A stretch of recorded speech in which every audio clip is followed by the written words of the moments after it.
Welcome to the 111th episode of the Supernatural Occurrence Studies Podcast. So darn paranormal.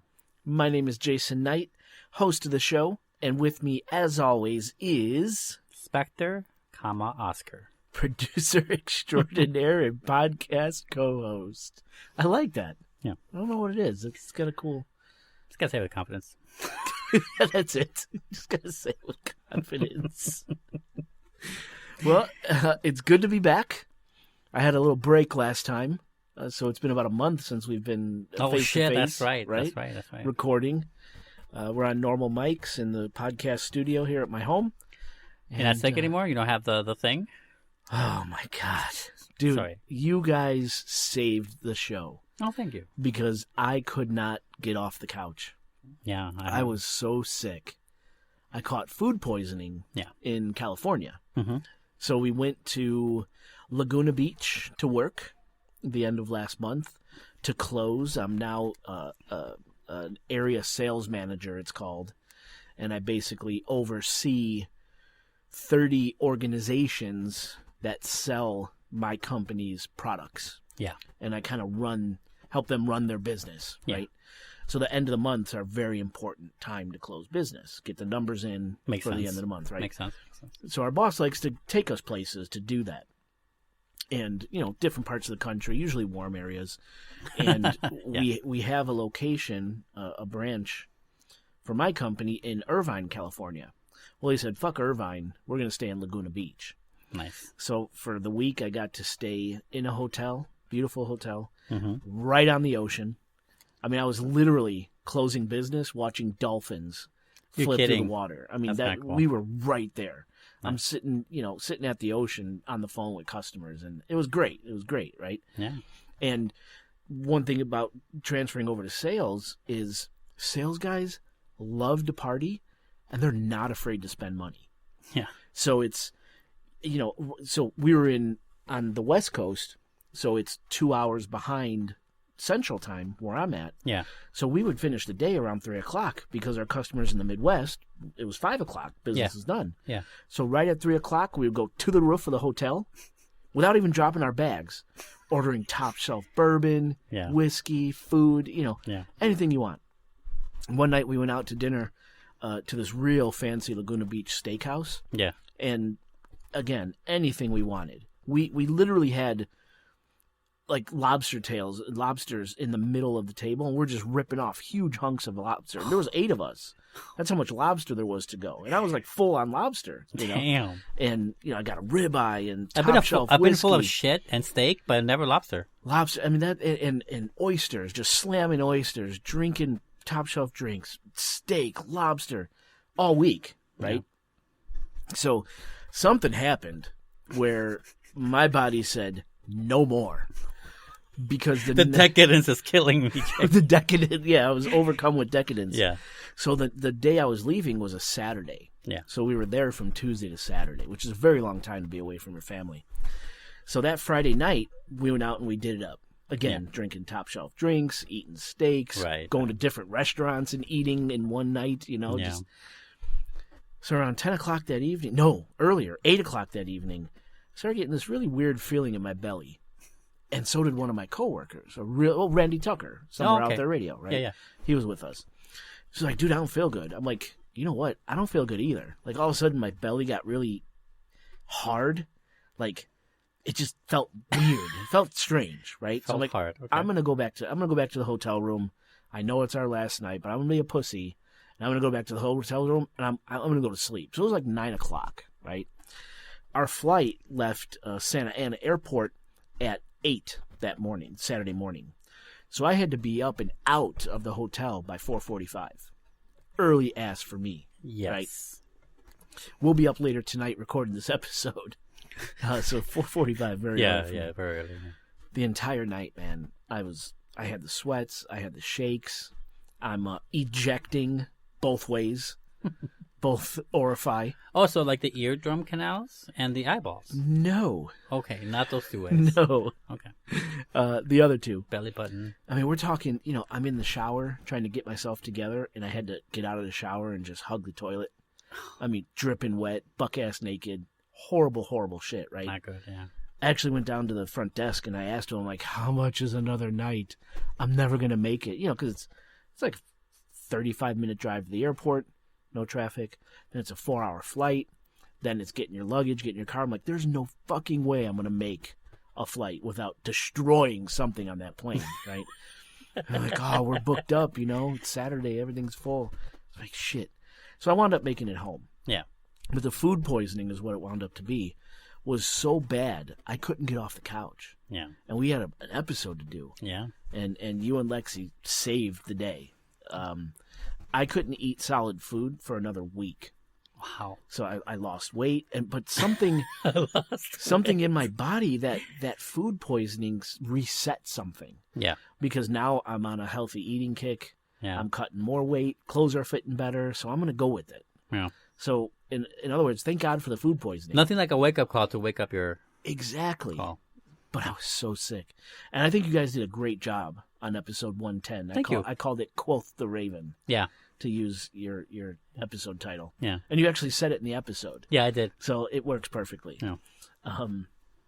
And I think Lexi did good. You put her on the hot seat. I did. You had her thinking, going. She had some really spooky stories. Yeah, she's seen some shit. Yes. That Hat Man story. Yeah. When she saw the Hat Man in her kitchen through the window. Yes. That gave me the chills, man. Yeah, because you were like, he was looking at his watch. You were thinking in your head. So, and I wrote it down in my know. notes. Yeah. And one thing she said in that segment when she was talking about the Hat Man, she said outside the window, he looked down. And I'm like, he's looking down at his watch. Yeah. That's the first thing that came to my mind. Yeah. I don't know if that's true, but that's the first thing that came to my mind. Right, yeah. So, I don't know. But you guys did a great job. Thank you. So thank you for carrying that torch and keeping the episodes rolling. Yeah. Show must go on, dude. Show must go on. Mm-hmm. Even if you're projectile vomiting. I mean, I used one of my backups and my backup subjects. Remember I said in the show, I think, that that Lexi show was a backup for like when we needed an episode. Oh, right. Or when we want to take some time off. Well, not some time off, but some time off from doing research or whatever. Right. We can do this one. Yeah, I think it worked. Yeah, good. I think you guys had me laughing at a lot of times. I mean, it was good. The story where she was in the woods, like running around with her friends. Oh, yeah. Things turned sinister. Yeah. I was like on the edge of my seat. Yeah. So hopefully the listeners liked it. I did. Good. I'm glad. Thank you. Did anyone write in or anything? No one wrote in. Okay, I'm just curious. What's wrong with you guys? Sorry. Write in. Let us know. What did you think of episode 110? It's all good. What else has been going on? Fucking coronavirus is here. Yeah, let's get into that. Man. So this is probably going to be a long intro. Yeah. Watch the show notes. Because we're so famous for not doing them. Right. Watch the show notes. I'll put a timestamp when the episode starts. But, we had I was in my hotel this week, and I got a Twitter notification. And some woman on Twitter tagged a popular paranormal podcast conglomerate. I'm not even going to say the name, because I'm not going to give them that plug, right? Yeah, yeah. And she's like, at podcast paranormal conglomerate, I'm so used to I'm spoiled by your episodes. I'm 20 minutes into the at Supernet or at Chicago Ghosts podcast episode on Laurel Canyon, and they're still not getting to the topic. Shake my head, and she had the emoji with the hand on the face. Yeah, I'm like, you bitch. So I wrote back right away. I'm like, at podcast paranormal conglomerate and at Twitter user. Yes. What did I say? I'm like, LMAO. Just keep listening. You're going to love it. Thank you for the support. Then I put the face emoji, the hand face emoji. I'm like, fuck you. That's your fuck you. Yeah. Fast forward. You'll get to it. You'll love it. Fast forward. It was a great episode. Laurel Canyon was I would have awesome. said like, well, we're not known for pithy intros. Yeah. Piss off. That's not our forte. You came into the show knowing that we're not into. That's right. Pithy. So if that person is listening to this episode, it's okay. just look at the show notes. I'm getting angry. We love all you guys. That's all good. Thank you. We can't be for everyone all the time. No. It's all good. But that's a coronavirus, man. Yeah. It's here. It's affecting everything. Especially when you mix it with Lyme disease. A little corona, a little lime. Sorry. That's good. We're drinking. We've been drinking. What happened? You got me going here. Yeah, I made you a nice old-fashioned. Mm-hmm. You're chugging it right now. And we have a sherbet beer, Rainbow Sherbet beer. And it tastes like it. I forgot the brewery. I threw away the can. Yeah, that's right. But it's this really pretty orangey pink color, and it's delicious. But so we've been drinking. We recorded a Patreon episode this evening as well. Off the fucking cuff on that one. Off the cuff. It's about Corey Feldman and his documentary, The Rape of Two Coreys. Yeah. So, regular feed listeners, I don't know what you're waiting for. Jump over to Patreon, because I think that turned out pretty damn good. And it's an interesting topic. Coronavirus. Coronavirus. What do you think of this, man? Oh, my God. Well, first of all, it's affecting everything. It's affecting my job, definitely. It's affecting our job. The kids are now off of school. It's affecting my vacation. For at least 3 weeks. Yeah. You were supposed to go on a cruise. Yes. That's not happening. Nope. What do I think of it? We've been through swine flu. We've been through Zika. We've been through West Nile. Those are the 3 I could remember in my lifetime. Me too. Much higher casualty rates. Never remembered There's this also the Ebola scare we had. Ebola, right. Thank you. Never remember this sort of media coverage. This hype, this fear, this paranoia of public places, groups of people. And on an election year. Irony. I don't know about irony. You want to control the markets. Right. The U.S. stock market, you create a panic like this. Yeah. Because I know my 401k has been taking a shit. Yeah. Hard. So, what do I think about it? I'm worried about it because I have an unvaccinated child at home. Yeah. We're not anti-vaxxers. We're anti-overloading at birth. Yeah. People. That's what we did with our daughter. We waited until she was 7 years old. Then we started her vaccine regimen. Now she's caught up. And her entire, from 0 to 7, she was a tank. Yeah. Nothing affected her. Yeah. Meanwhile, I had friends who also had babies. Katie had friends who also had babies. At the same time, their kids were in and out of the hospital, nebulizers, respiratory issues, ear issues. They had to get tubes put in their ears. Not my kid. And all those things, those medical issues, are side effects of vaccine injuries. Yeah. Talia never had that. So, of course, we did the same thing with our son. It worked for Talia. We're going to do it for Nico. Well, Nico's 6. We're going to start him at 7. So now here we are in this full-blown panic mode of coronavirus, and I travel states. I've just been to California, a hot spot. Been on an airplane, a hot spot. Yeah. I've been to Michigan. I've been to Ohio. I've been to Illinois. All hot spots, right? So my biggest fear is bringing coronavirus home to my son, who's unvaccinated. I'm trying not to feed into the media hype. I didn't run out and buy reams and reams and reams of toilet paper. Right? Good. But now I'm starting to get nervous because of Nico's situation. Yes. Luckily, none of us have shown signs. We don't know anybody who has it or shown signs. But when I went to the doctor for my food poisoning, that's how bad it was, and I never go to the doctor, the person who checked me in said, we're all going to get it. And that's just the way it is. The guy told me. The coronavirus. The doctor? The person in scrubs who checked me into the doctor twice, because I went 2 times. Okay. The first time I was there was a box of masks sitting on the desk. And I just nonchalantly said, oh, is that for coronavirus? He goes, no, man, that doesn't work. I'm like, oh. And we started talking about it, and he goes, in my opinion, we're all going to catch it. And that's just it. That's all you can do. Yeah. And I think what he was trying to say is that it's not a big deal. Yeah. But hearing this guy in scrubs say that freaked me out a little bit. Yeah. But well, because everyone's talking about it. Everybody's talking about it. Everything's on lockdown. Every event is being canceled. I bought my family tickets to Wicked. It was finally coming to all concerts a theater near us. And I paid $650 for 4 tickets to see Wicked because I've always wanted to take my daughter to see it. It was just canceled. Maybe we'll give you your money back. School has been canceled. Work is getting a little skittish, so there's different rules and regulations about travel. I've never experienced something like this before, and we've been through some shit already, right? Yes. So I don't know if it's man-made. I don't know if it's a natural thing.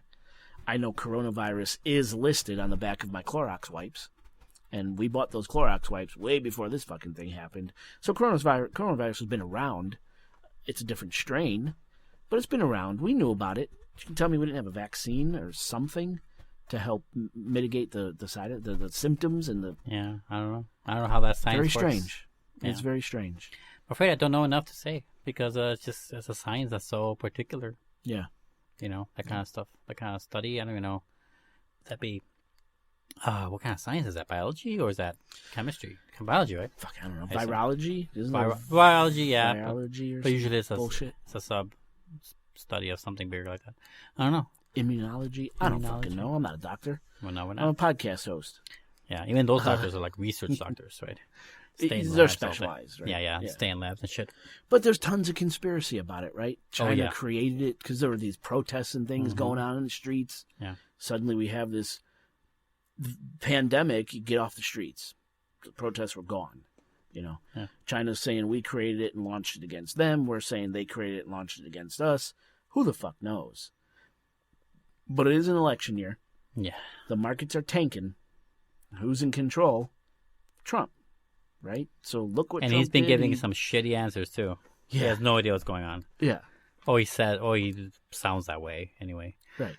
So don't reelect the guy that allowed this pandemic to happen and let the markets tank, right? And if you're interested into, if you are a sadist is the one where you hurt yourself, right? Yeah. If you're a sadist and you want a little more of this, a little more fear in you, but more like fun fear, watch this movie called Contagion. Ooh, Dustin Hoffman, right? No, that's Outbreak. Oh, come on. Give me a break. But give you a break? That's like a 15-year gap of movies in between them? Yeah, I'm pretty sure. That's Weren't a 90s they both movie. With monkeys, too? Outbreak says, there's no monkeys in Contagion that I remember. Oh, okay. Are you confusing 28 Days Later, the opening of that? There's zombies in there, right? Yeah, there's zombies. Contagion is a movie where it's a very realistic, it's like a horror movie, but super realistic. And where it takes this fake virus that spreads around the world, starts killing people in flu-like ways, kind of, but it's pretty horrifying. And it changes the world around them. And it shows you how human skin to contact spreads the virus from like touching a doorknob to touching your face to touching... Right. You know, it shows you that. And in fact, there's like almost like a detective looking for a murderer type of like evidence chain that the movie follows with the patient zero. Oh. And how she spreads it to her plane, and the plane spreads it to other parts of the world. Fucking airplanes. Before you know it, it's on the news everywhere. Everyone's freaking out.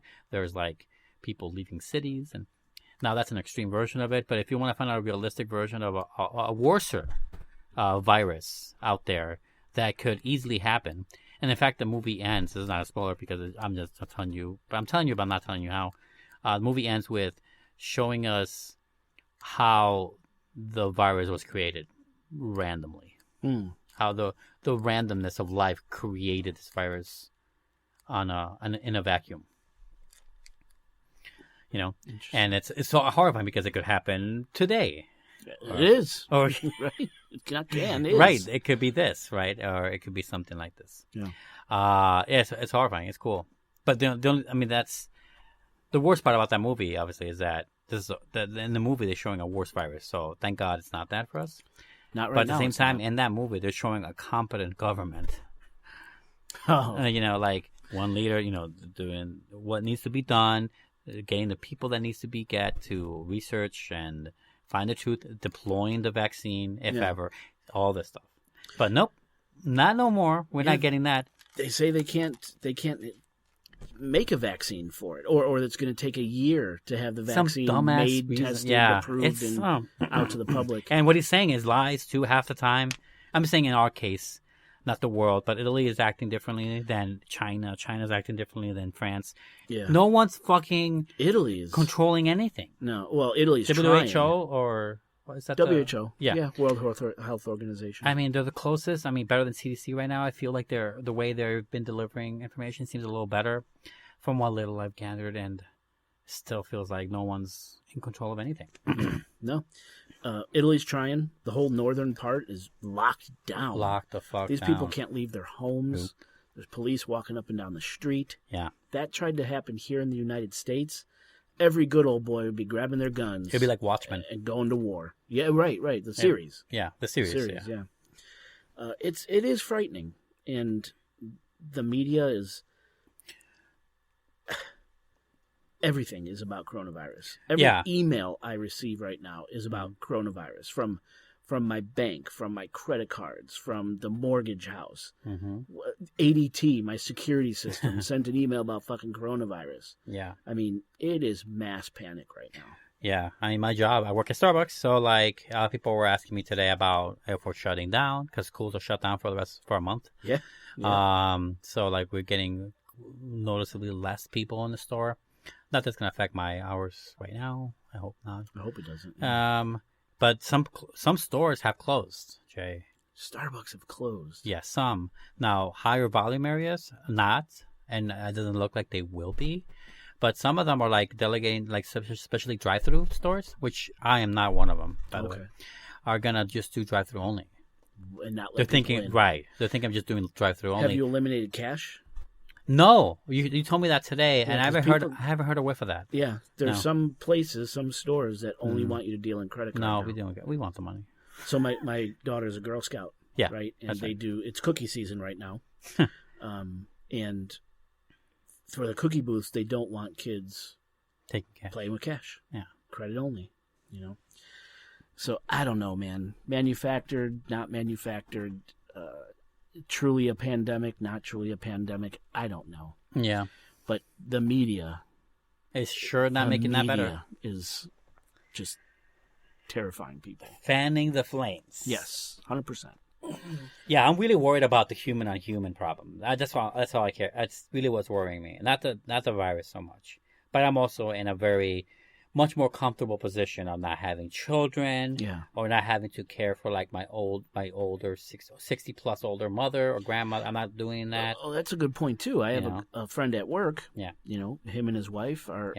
His mother, who's like 90, lives with him and his wife. Mm-hmm. So if he goes on the road like I do, he's in the same territory I am. Yeah, they're hot spots. If he brings that home to his mother, could kill her. That's fucking scary shit. Yeah. But you still got to make a living. You still got to pay the bills. Yes. The bill collectors don't give a fuck about coronavirus. They want to get paid. Yes, they do. So, yeah, we're dealing with that. That's fucking crazy. Yeah. But there's a lot more understanding a little bit. With a lot of corporations are covering their asses immediately. So that leads to, for example, like if you're feeling sick or whatever, they'll give you vacation pay right away. And you don't have to use your own because they understand and they don't want to get... Obviously, it's fear of not looking bad and not getting sued to the ground, it's still creating a better outcome than otherwise. Right. Had it been a different century or something. And we did. I was very impressed because my company's been fairly silent about this whole coronavirus thing and how we work. How much travel we do. Some events have been canceled. That's a good thing, I think, postponed or canceled. But they did send out an email today saying that if you have children and they are forced to stay home from school because of coronavirus, you could work from home and not have to use vacation days. You still get paid. Don't worry about it. Take care of your family. I thought that was nice. I thought that was a stand-up thing to do. But yeah, they don't want to get sued into oblivion. Yeah. So I don't know. But yet here we are. Also, it's a good thing to do too. Yeah. That's right. As a person, it's the right human, thing. It's the right thing to do. But yet for our listeners, here we are. Of course. We're still recording. Yeah, I mean, you just asked me before I came here, are you sick? I was going to say, yes. I'm like, no, I'm good. On text, you're like, yeah, are we still going? Yep, we are. Right. But are you sick? Yeah. Right? And we're best friends. Yeah. And I still ask the question. So, yeah, so that's going on. What else? There was something else I wanted to mention. I feel like there was, too. And I'm trying to remember. Ghost Adventures. Oh, God. Please continue. This was great. Please continue. This was great. So... last Saturday, I think it was, me and my wife love to watch Ghost Adventures. We've talked about it on this show before. Zach and crew. And put the kids to bed. We settled down. We're like, all right, let's catch up on Ghost Adventures. And they were reporting from the Franklin Castle in Cleveland, which is part of my territory, right? So right in the beginning of the episode, the host of the show, this Zach Bagans, he goes up to the front door of the Franklin Castle in Cleveland, and he knocks on the door, and the guy opens the door, and I go, oh my God, that's my guy, right? Yeah. So the guy who opened the door was Bill Krejci. Yes. And if listeners remember, back in Supernatural Occurrence Studies podcast episode 73, A Fairy Welcome to Ohio, that was like the intro episode to our Ohio Islands trip, we actually interviewed Bill Krejci. Yeah. The author of the book called Haunted Put-in Bay, which is an island out there in the Ohio Islands. Yeah, it's a party island. The party island, yeah. And he's also the seasonal caretaker of the infamous Franklin Castle. Yes. So I'm like, oh my God, I got to contact him, because we struck up a rapport. We stayed in contact over Facebook, and great guy, super cool guy. Good book, too, Haunted Put-in Bay. You can find it on Amazon. And Borders. Borders? Are they still around? No, I'm kidding. Oh, That's okay. why I said that. Are there any brick-and-mortar bookstores left? Barnes & Noble. Barnes & Noble still around? You can still find them, yeah. So the episode was interesting. A lot of crazy shit happened. I bet. One thing in particular, this shadow thing. Anyway, if anyone's seen it, you know what I'm talking about. If you haven't seen it, go check it out. Ghost Adventures, Franklin Castle. So I'm like, all right, I'm going to write this guy. I'm going to see what this was really about. You have an in. I have an in. Yeah. And I told my wife, I'm like, honey, your husband knows movie stars, television stars. But so I wrote on, like, hey man, what was the experience like? Were they legit? Are they genuine? Are they good guys? The things that they showed on TV, did they really happen? Yeah. So he wrote back, and he had quite a bit to say. Yeah. So first of all, he said that the host, Zach, sort of bent and kind of twisted and edited this Bill Krejci's words to fit a narrative that Zach was trying to create. Wow. Right? So he wasn't happy with that. Bill Krejci wasn't happy with how the editing turned out to make him look like something he wasn't. Yeah. Or trying to say something that he wasn't trying to say. Yeah. And then he also said that he wasn't happy about how the show keyed in on one of his friend's dad's death. You got to go back to the episode and kind of listen to what they're talking about. And okay. Zach sort of spins the story. And I guess it's Bill's friend's dad, not too happy about how Zach framed it. He said Zach invented a curse to make the story more interesting. Wow. And apparently Zach was talking about this curse thing even before they showed up to record, which gave Bill and the owners of the Franklin Castle pause, like, should we even do this? Because they don't want any misinformation out there. Stuff happens there, but they don't want to exaggerate it. They just want to tell it like it is. Yeah, I mean, that's... But I guess it wasn't enough for the show. Well, no. Right? Sensationalizing. Never. In a newspaper, book, magazine, online articles, never was it ever mentioned that there's a curse there. Complete BS. Right? Bill says they discredited his research and himself and suggested that he was under a dark influence in the house because he wasn't playing ball. Yeah. With the interview. It's because he was oppressed or he was under some sort of influence of the Franklin Castle. Everything sounds so fake and moldy. Complete bullshit, right? Yeah. So he says he didn't meet the other guys, Jay or Billy or Aaron. Everyone loves Aaron. I like Aaron. But he said he guessed they were nice enough from what other people said who were around while it was being recorded. Yeah. And then so I asked, the evidence these guys pulled out on the TV show, could you corroborate that evidence? Because they were hearing noises and seeing this. I mean, at one time in front of a window, this huge shadow, looked like an alien.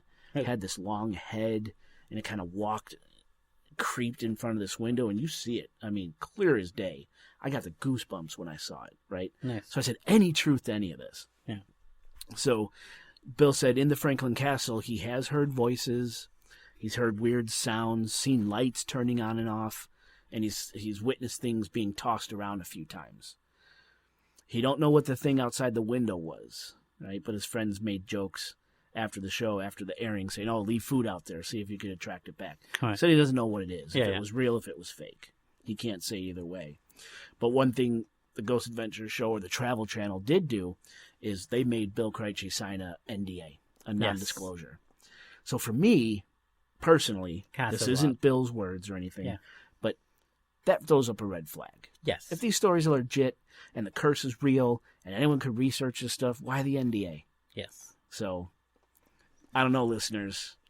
I know you guys out there watch Ghost Adventures. It's like they want their Sounds cake like a lot of bullshit to me. They want their cake of being professional paranormal investigator / showing into the world. and eat it too and be entertaining as fuck. And and wow them every single episode or whatever, and you can't have both. If at all. You can't even have one, honestly, the first one, half the time. Well, how many times have we talked about real paranormal research is boring as fuck? It's boring, yeah. It's like... Half the time, nothing happens. Have you seen Indiana Jones, the movies? I'm sure you have. Okay. Oh, you hate... do we talk about this all the time? You've made fun of me about this. I don't remember. I've never seen a single one of them all the way right, through. and yeah, you've seen that Corey Feldman weird... Dream a Little Dream. Yeah, that one. That no one's ever fucking... Listeners, go listen to the Patreon episode. No, stay away from that. I'm kidding. I've never seen it, so I'm sure it's amazing. Anyway, in the opening of that movie, which is funny because that's an action-adventure movie. It's adventure as fuck.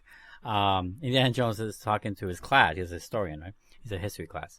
And he's saying that, 9 times out of 10, all of your work is done at the library. Right. Reading, researching.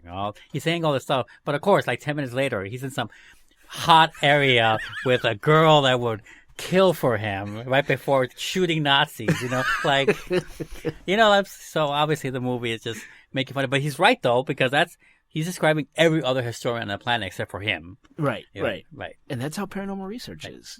It's not every time you turn on a recorder, you're picking up voices saying they're going to drag you to hell, or whatever. Right. It doesn't happen.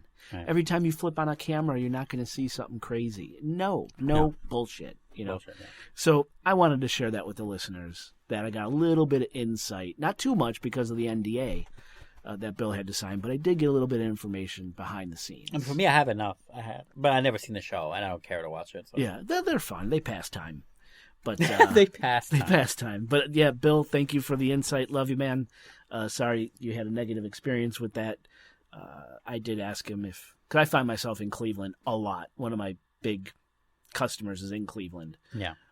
And I asked him if I could drop by. He's offered before, but I want to. So thanks, Bill. Anyway. Contact? A lot of catch up. Yeah, we still got to do the contact info. Yeah. Just in case you forgot. Listeners, do you know the contact info already? Do I have to go through this again? Do you? I think so. I don't think so. No, you can skip it. The website, chicagoghostpodcast.com. It's on the notes. You can just watch the notes. See a lot of photos, videos, a blog. Check our sponsors. Donate to the show. Get to our Patreon, YouTube, Facebook, Twitter, Instagram, all off of chicagoghostpodcast.com. That's definitely faster. To find us on Twitter or Instagram, just look up at Chicago Ghosts. At Chicago Ghosts on Twitter and Instagram. Mm-hmm. Facebook is at Chicago Ghost Podcast. At Chicago Ghost Podcast on Facebook. And actually received a cool message on Facebook from one of our Patreon supporters, actually. Oh. Since it was a private message, I'm not going to say his last name, but Horatio L. wrote, quote, "So just listen to the Hatman episode on Patreon and absolutely loved it. The movie that comes to mind for me, where they used his description, was The Babadook.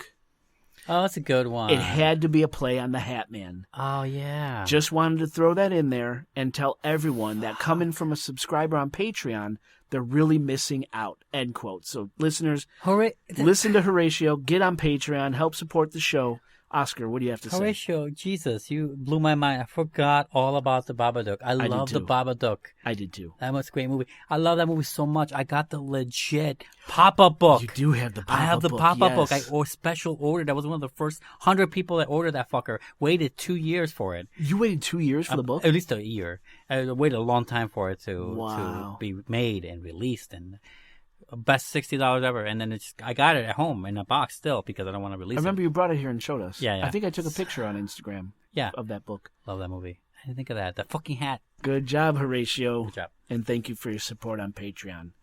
So speaking of Patreon, if you love the show, you want to hear more of what we do, or maybe send us on another crazy podcast adventure in hopes that we get hurt, killed, or maimed bringing you content, go to www.patreon.com/Supernatural Occurrence Studies Podcast. Is hurt or maimed a requirement?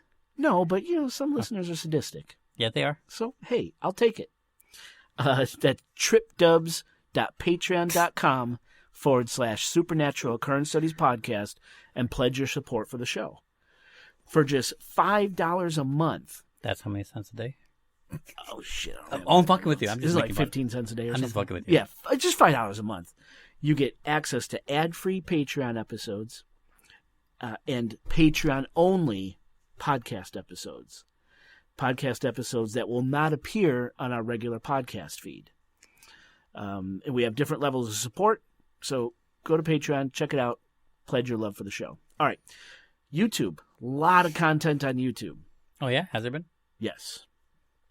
Supernatural Occurrence Studies on YouTube. Okay. While you're there, hit like and ring the bell so you're updated every time we upload new content. I don't have this in my notes. I'm doing it off the top of my head. Because you only do it every single time, so you better fucking memorize it.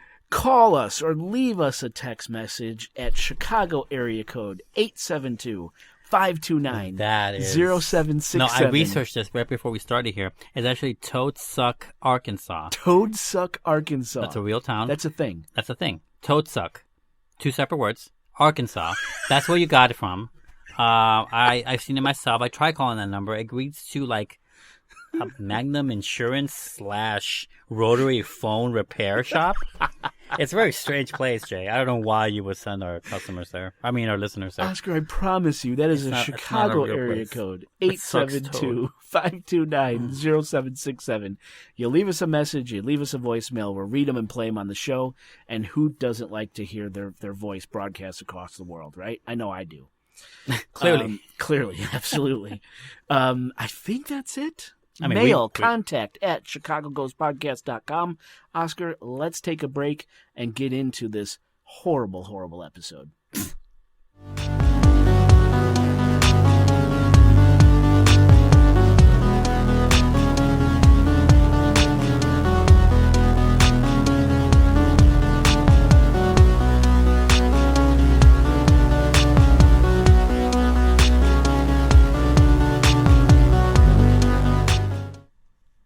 Listeners, welcome back to the show.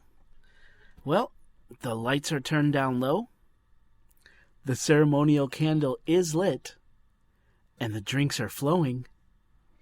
Let's start this show. Yeah. Okay, this is a rough one. This is pretty surprising, shocking, this show, the episode content. Yeah, more so because we live here. Right. I feel. Right. And it's underreported. And unsolved. And unsolved. Yes. Underreported, unsolved. We live here. Unlike other killer things we talked about. Right.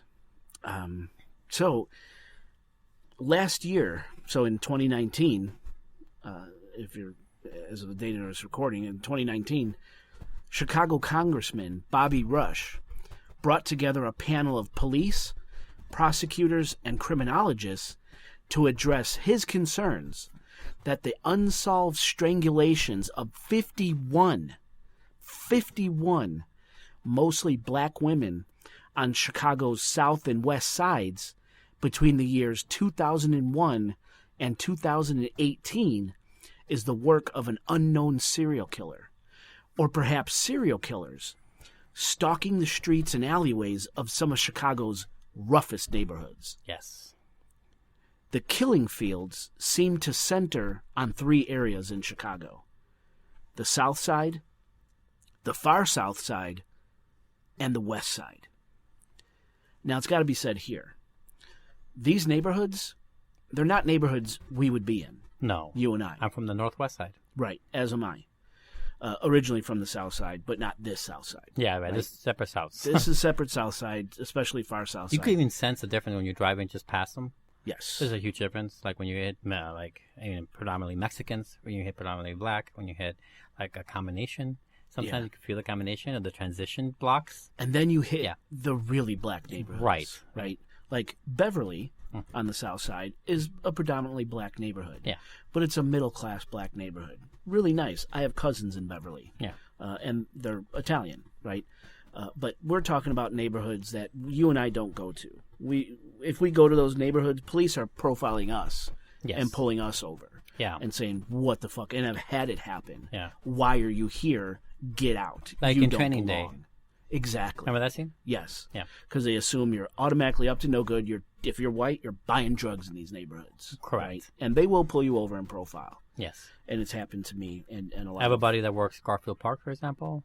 Oh, okay. Yeah. As a cop. I mean, not good. No. So you got to keep that in mind as we go through this episode. The victims, the 51 women who are part of this episode, part of this event. Yes. They're from these type of neighborhoods. Almost. It's like so long. It's like an age of this. Exactly. Right, the era of this. The era of this. Good. Yeah. So you got to keep that in mind because that does come into play on how this story is reported, how the information is available or not. You got to remember it's all centered around people who live in these type of neighborhoods. Yeah. What we consider high risk individuals, right? Now, 100% of the victims are women. Mm-hmm. All were strangled.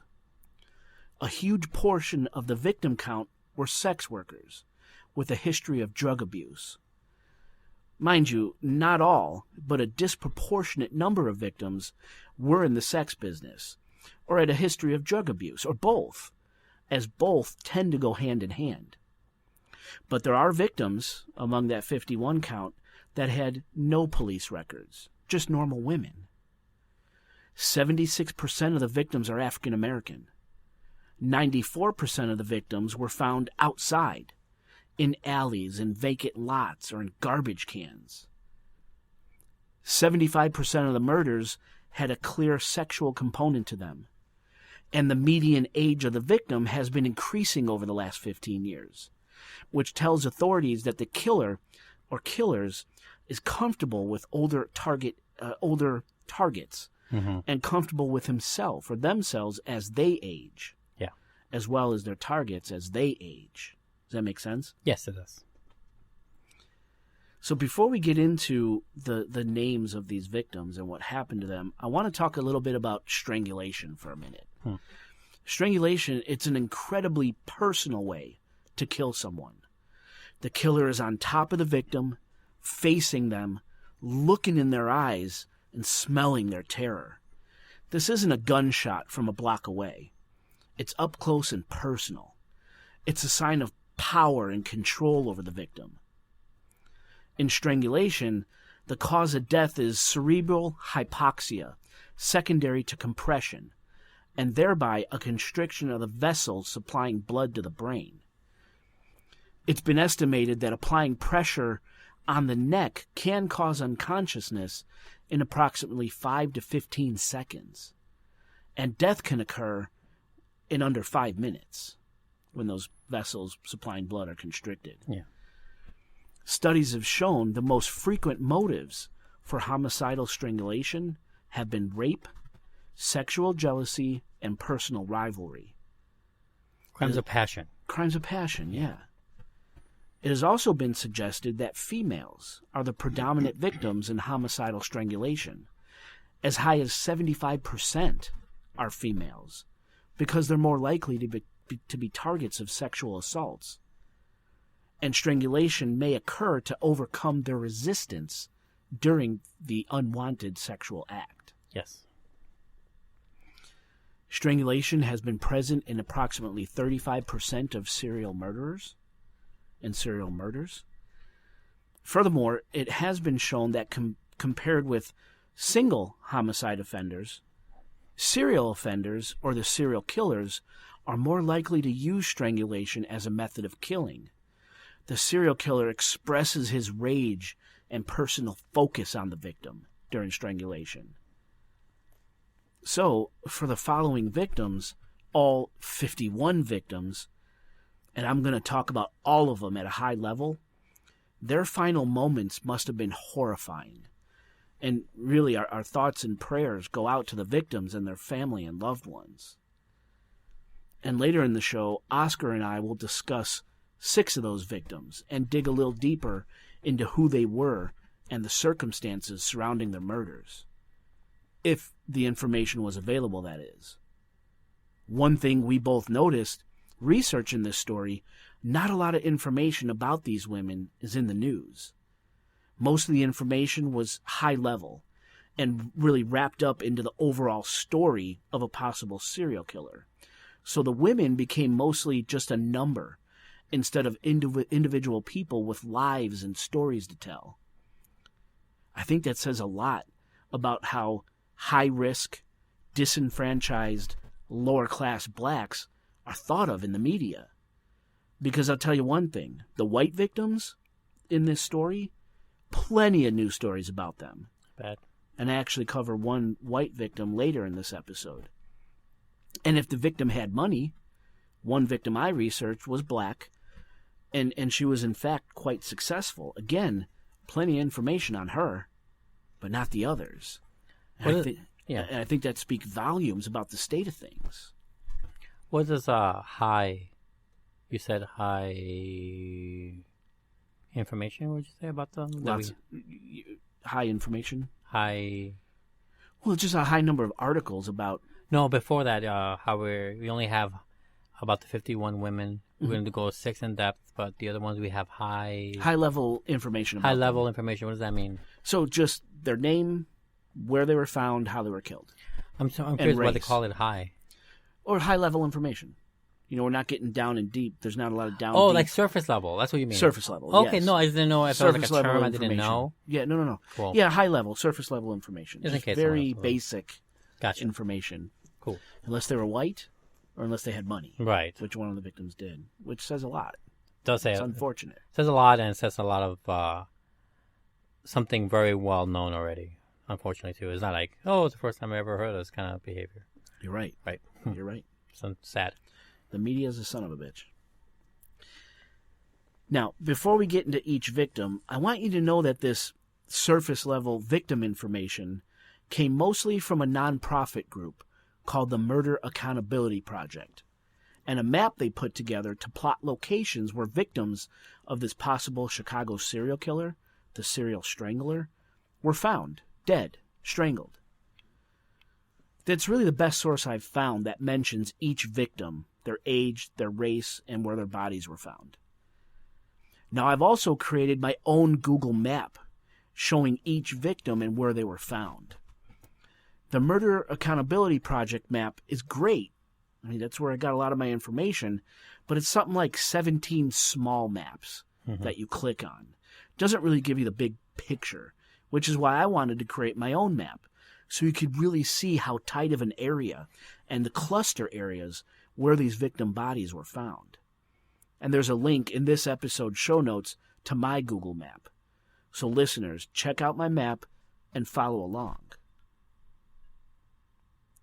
So, the following list covers all the known unsolved murders, all 51, by year, name, age, race, cause of death, and location of the body.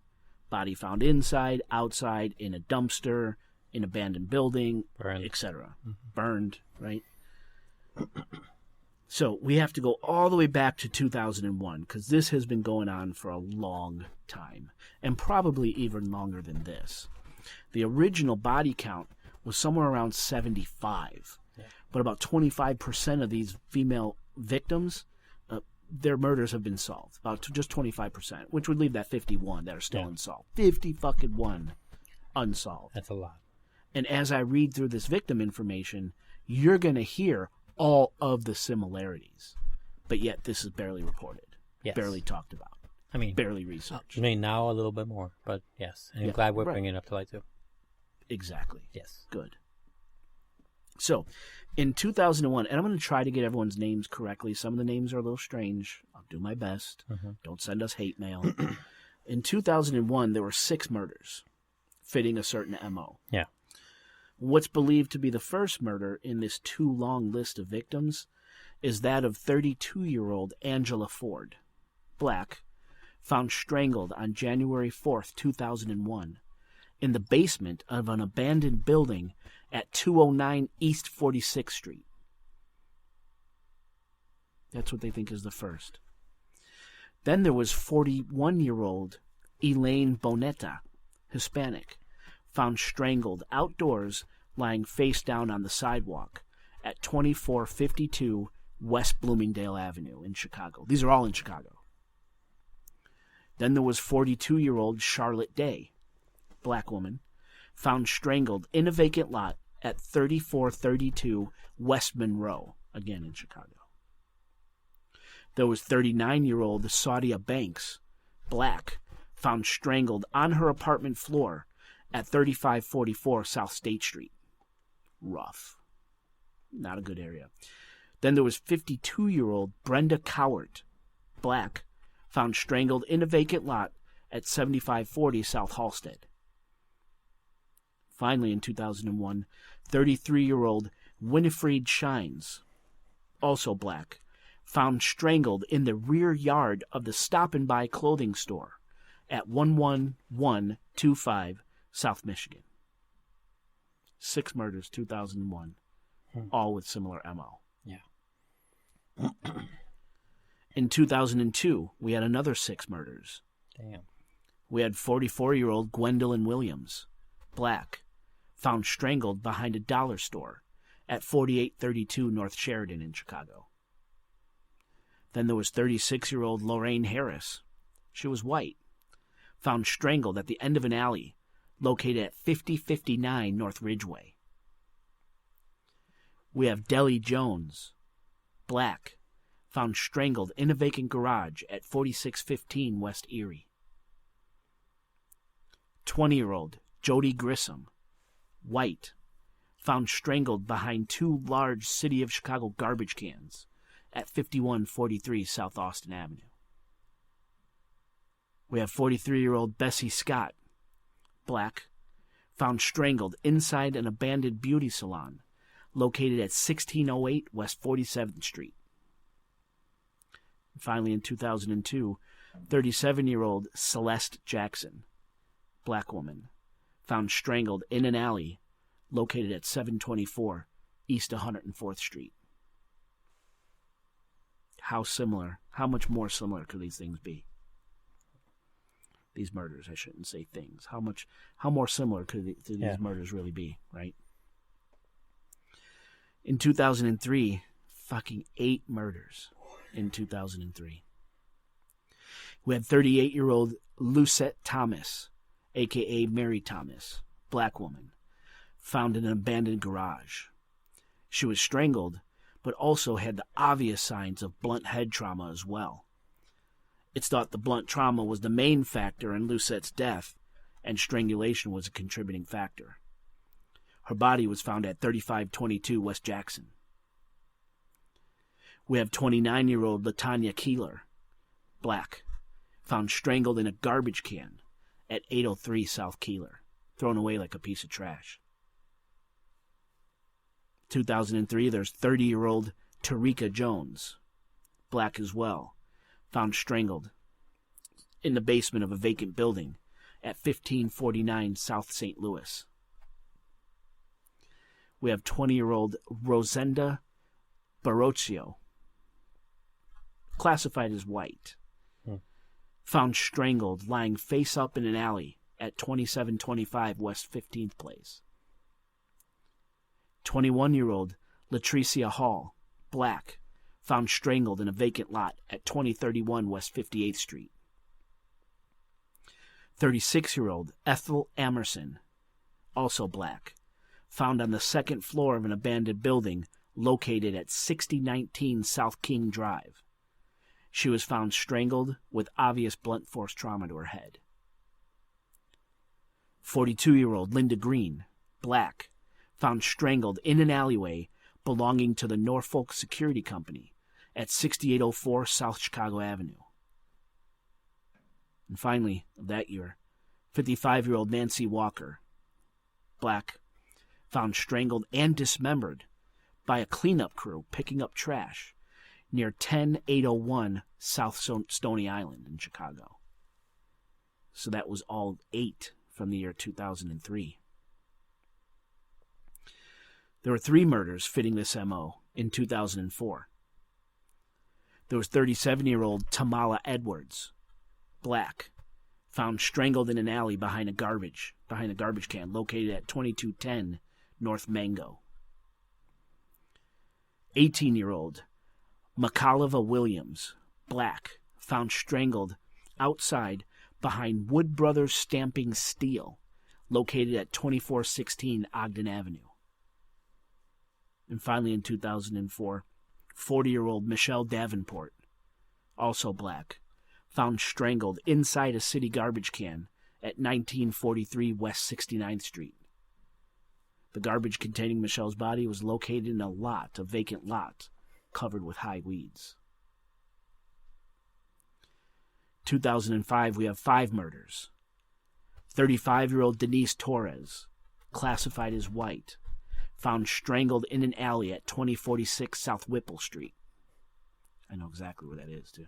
33-year-old Wanda Hall, white, found strangled in an empty lot at 3036 West Van Buren.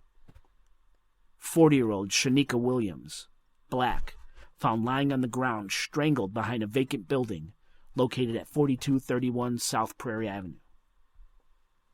35-year-old Yvette Mason, black, found strangled in an alley at 5031 South Indiana Avenue.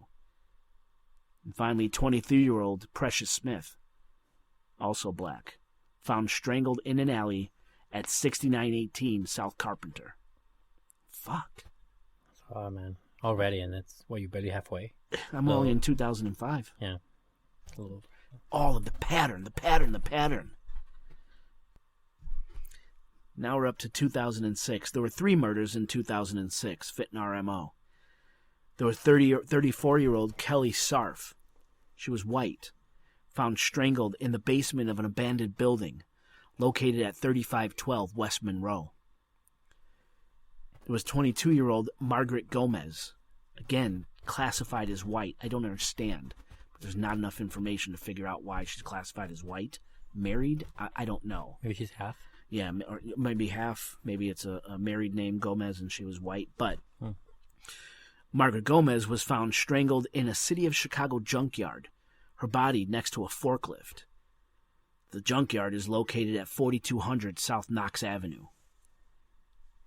There was 21-year-old Antoinette Simmons, black, found inside a City of Chicago garbage can at 7421 South Loomis. Her death was caused by asphyxiation. She was found with a plastic bag over her head. Now we're in 2007. There were 4 murders in 2007. 56-year-old Marianne Stankowitzki. She was white, found strangled on her enclosed porch at her home located at 4729 South Laughlin. There was 52-year-old Hazel Lewis, black, found strangled and incinerated inside a garbage can located at 834 East 50th Street. She was burned inside a garbage can. There was 21-year-old Teresa Bunn, black woman, strangled and also burnt inside a garbage can located on a vacant lot at 6125 South Prairie. And then there was 46-year-old Veronica Frazier, also black, found strangled in an alley at 10142 South Wentworth Avenue. We're in 2008. There was 1 murder in 2008 fitting this MO. That was of 32-year-old Genevieve Malice, white, found strangled in Marquette Park, 6743 South Kedzie Avenue. Her body was found in the grass in a wooded area near a lagoon. There were 4 murders in 2009.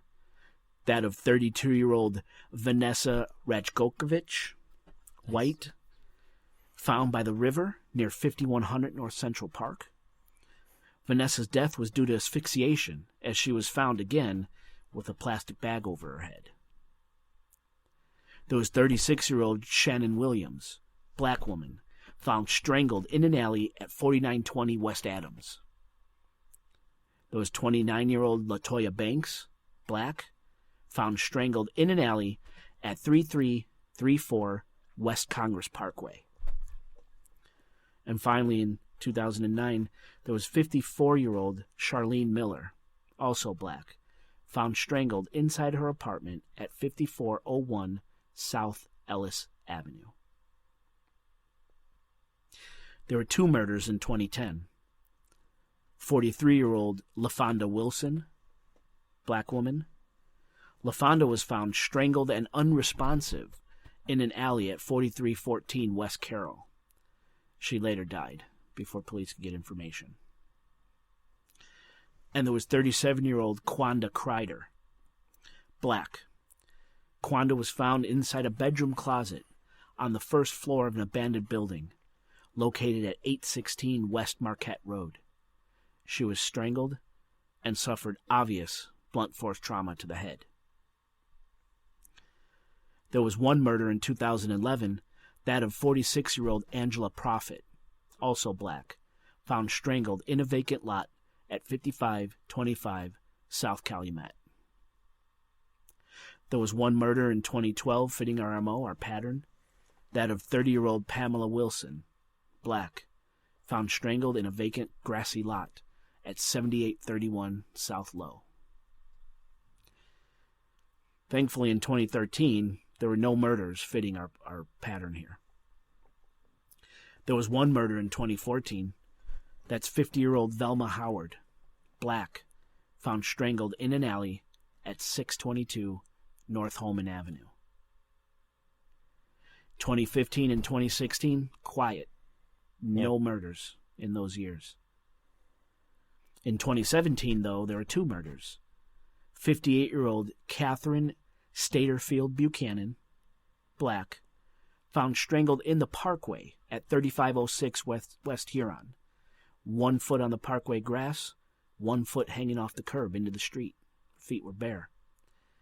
And for those of you who aren't familiar with Chicago terminology, a parkway is kind of this no man's land between a public sidewalk and the street. Yeah. We as homeowners, we consider that no man's land our property. We mow it, we take care of it, but it technically belongs to the city, I think? I don't know. I think so too, but I'm not 100%. Yeah, I've lived in Chicago for 42 years, and I'm still not sure who it belongs to. Uh-huh. Anyway, that area is where Catherine's body was found. In 2017, there was 21-year-old Diamond Turner, black woman, found asphyxiated with a bag over her head, as well as blunt force trauma to the head, and she was found inside a garbage can at 73rd Street near Kenwood and Dorchester. And there were 4 murders in 2018. 44-year-old Laura Harbin, white, found strangled in a vacant lot at 4533 West End Street. Horrible name for a street. Yeah. And there was 49-year-old Valerie Jackson, black, found strangled outside in an area described as, quote, down in the yard at 6339 South Rhodes. Couldn't find any information on what down in the yard meant. There was 34-year-old Rio Holyfield. And no relation to Evander Holyfield, in case you're wondering. She was black, and she was found in a garbage can in an alley located at 500 West 95th Street. For some reason, Rio's death, her cause of death is labeled as possible strangulation, but uncertain. And I describe this a little bit later in the episode. Okay. As Rio's one of the ones I chose to talk about, to dig into further. Then there was 47-year-old Nicole Ridge. She was white, found strangled inside a garbage can that belonged to an abandoned building located at 23 West 104th Place. So, sadly, that's the 51 murdered women of Chicago. Well, I lost count. Yeah. From January 2001 until September 2018. All with striking similarities in their sex, race, the way they were killed, and where they were found. You heard it for yourselves. In any other circumstance, likely anywhere else in the country, this would be labeled as the work of a serial killer. One common trait that serial killers have is that they find gratification in the very act of killing, satisfaction in the act of murder itself. I'd say this holds true in our Chicago murders, as 94% of the victims were found outside in easy-to-discover locations. It's almost like the killer or killers is saying to the world, look what I've done. Here it is for you to see. And as explained by the FBI in a 2005 report on serial homicide, a serial killer selects victims based on availability, vulnerability, and desirability. As reports about the Chicago strangulation murders state, most of the victims were sex workers or chronic drug users, or both. Again, availability, vulnerability, and desirability. Who's more available and vulnerable and at risk than an unescorted prostitute walking the streets in a bad neighborhood at night picking up random johns for sex? No one more available, right, or vulnerable. And as for desirability, well, prostitutes are desirable to a lot of people. And desirability doesn't have to be just about unbridled sex with a hooker, right? Desirability for a serial killer can include a victim's gender, ethnicity, body type, body parts. I'm a sucker for big boobs. To me, that's most desirable. Couple that with an at-risk sex worker and add drugs to the mix, and I could definitely see the types of women being killed in Chicago as a theoretical serial killer's perfect victim type. Yeah. And as for possible motives that could drive a serial killer, there are many. Criminal enterprise can be a motive. Think drug gangs and drug cartels, or organized crime. In other words, serial killing to wipe out competition. And there have been many studies done which argue whether or not infamous mob killers were actually serial killers. Take Sammy the Bull Gravano, for example, underboss for the Gambino crime family in New York under John Gotti. This fucking guy admitted to killing 19 people. We glamorize these guys. Right. Write books, movies, right? Right. But are they nothing more than your run-of-the-mill, fucked-up serial killer at their core? Well, that ice pick guy. Yeah, the Iceman, exactly. Kuklinski. Yes. Then there's the serial killer's motive for financial gain. Think of the proverbial Black Widow, right? The woman who marries again and again, and her husbands turn up dead again and again, while the widow sits back and collects that insurance fraud money. Then, as motivators for serial killers, there's anger, power, and sex. These are huge motivation for serial murderers. The killer's seething hatred and rage for a certain subgroup of the population is the anger trigger. The feeling of power or empowerment when a killer takes his victim can be intoxicating for a serial killer. The very act of murder is an end in itself. Couple anger and power with uncontrolled sexual urges or deviant sexual needs, and you have a recipe for disaster. Remember, the FBI defines a serial killer as someone who kills 3 or more people over more than a month's time, with a cooling off period in between. That's what the FBI says. But I think there's a problem with that. Say, for example, a gang member shoots and kills 3 people in street fights over a 10-year period. 3 kills, lots of cooling off time. By the FBI's definition, that gang member is a serial killer. But he doesn't fit the common conception of what a serial killer is. There's actually another definition of what a serial killer really is. This is from the National Institute of Justice, which says that a serial killer is someone who commits 2 or more murders with a psychological motive and sadist sexual overtones. But there's a problem with this definition, too. Take the Zodiac Killer over in San Francisco. Remember, we covered the Zodiac in 2 episodes on this show. The Zodiac's crimes weren't sexually sadistic. They were more about power and control. So here in Chicago, either definition could apply. The strangulation murders have been going on for nearly 17 years. And there have certainly been cooling off periods. Remember, 2013, 2015, and 2016 saw no murders in Chicago fitting our MO, that we know of anyway. They're definitely sexually motivated. A lot of sex workers have been killed, and there were bodies discovered that displayed signs of sexual abuse. So, by one of the definitions, the Chicago crimes should be classified as serial killings. But here's the part. They're not. No. But those reasons go beyond something else, right? I think so. Yeah. So here's the thing, right? Chicago police will not admit, at least publicly, that there is the chance that an active serial killer is on the loose targeting high-risk women. Yes. Remember the Murder Accountability Project I mentioned earlier in this episode? The source for my victim information? Yeah. Well, the Murder Accountability Project's co-founder, an investigative journalist and former White House correspondent named Tom Hargrove, and he and his partner, a retired FBI agent, these two guys developed an algorithm, a computer program, that helps detect serial killers. Feed a bunch of information into a computer program, victim type, location, circumstances, stuff like that, and the algorithm will identify whether or not a serial killer is active in a given area. And their program has worked a number of times.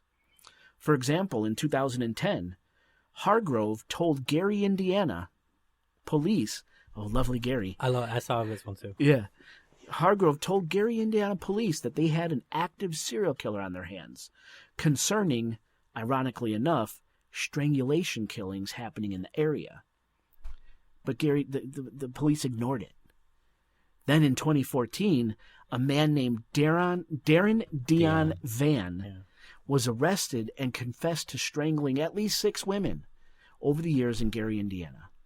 The algorithm works. Hargrove and his partner ran all the information about the Chicago strangulation killings through this algorithm, and the program sounded a red alert that a serial killer was indeed active in Chicago. And the algorithm has been signaling that there is an active serial killer in Chicago for years. Yet the Chicago police seem to ignore it, just like the Gary police did. The Chicago police appear hung up on the fact that because DNA evidence is regularly collected at these homicide scenes and entered into a national database called the Combined DNA Index System, or Codex, and that none of the DNA profiles at the strangulation sites have matched with one another or with anything else in the database. That's their hang-up. That, and the detectives claim that no other evidence has been found in their investigations that link the crimes together. Are you fucking kidding me? It's just a loophole, the way of saying that, no, don't panic, everyone. We don't have serial killer, or not even for panic reasons, which is maybe a good reason sometimes. It's really about the saving their own asses about it. They don't have to almost seems like it. Do a task force. They don't have to spend way much more time and effort to look for a serial killer as opposed to trying to, solve cold cases. Right. At this point by now, on all those murders. Yeah. It's just the way I'm not doing the job.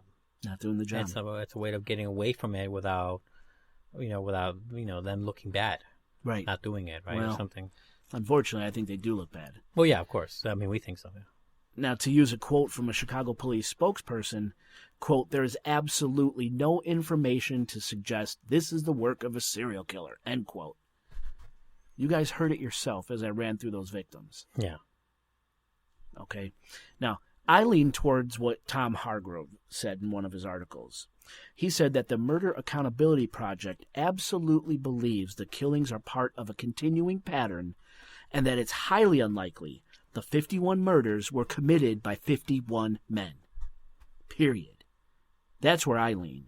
And keep in mind, Chicago has one of the highest homicides rates in the nation. And it also, at the same time, has one of the worst records clearance, for solving murders, for clearing murders, exactly. In 2017, so just a few years ago, Chicago's murder clearance rate fell to a pitiful 17.5%, the lowest murder clearance rate in our city's modern history. Let that sink in for a bit. Way worse than New York, when you think of like crime-ridden cities, Yeah. And LA, or even if you go to outside in the country, it's abysmal. It is. It's horrible. It's shameful. It makes you wonder, what are they training these detectives? How overworked are they? How micromanaged are they, maybe? Or because it's on a caseload work base, it's one person has the investigation when it starts. I mean, when they find a murder. Yeah, they might put a team together, right? Which they have. Yeah, they have. But supposedly these teams haven't found anything. 17%. Yep. Must not be great working in those offices. Right. Or I don't know. Maybe they don't even know. I don't know. Or maybe it is great. They ain't doing shit. I don't know. playing games. Yeah. Now, in a statement, the Chicago Police Department said about the strangulation cases, quote, Chicago police detectives continue to follow up on open cases by interviewing witnesses, investigating new leads, and monitoring DNA profiles. CPD, Chicago Police Department, takes homicides very seriously and makes all efforts, utilizing all available tools at their disposal to clear cases and bring some resolution to grieving families. The quote continues, the Chicago Police Department has no actionable evidence that indicates that these cases are related or a pattern exists at this time. Many of these cases involve no witnesses or reluctant witnesses, making it more difficult to meet minimum burdens for prosecution, end quote. Yeah. I don't know what it is. The patterns are obvious. I think they are anyway. I think you think they are, Oscar. Yep, I do. Experts see a pattern. Are Chicago police afraid they'll incite panic if they come out and say, yes, we have an active serial killer or killers on the loose? Or is the victim type just not important enough? Just like many other large cities, Chicago has a backlog of DNA kits, just sitting, waiting to be tested. Is the serial killer's DNA among those backlogged DNA kits? Now look, I'm not saying the Chicago police are perpetrating a cover-up or they don't care about this victim group, black, low-income, sex workers, drug users. Nor am I saying that police are bad. The Chicago police are bad or they're evil. I'm not saying that, and I hope I'm not painting this story that way because that's not my intention. Maybe the police have a completely legitimate reason for the response, or lack thereof, to the strangling murders. I'm not a cop. I don't know. I'm just trying to bring to light that something is happening here in Chicago. All right. Also, it could just be run-of-the-mill negligence. You know, I mean, there's a lot of politicking, or there's a lot of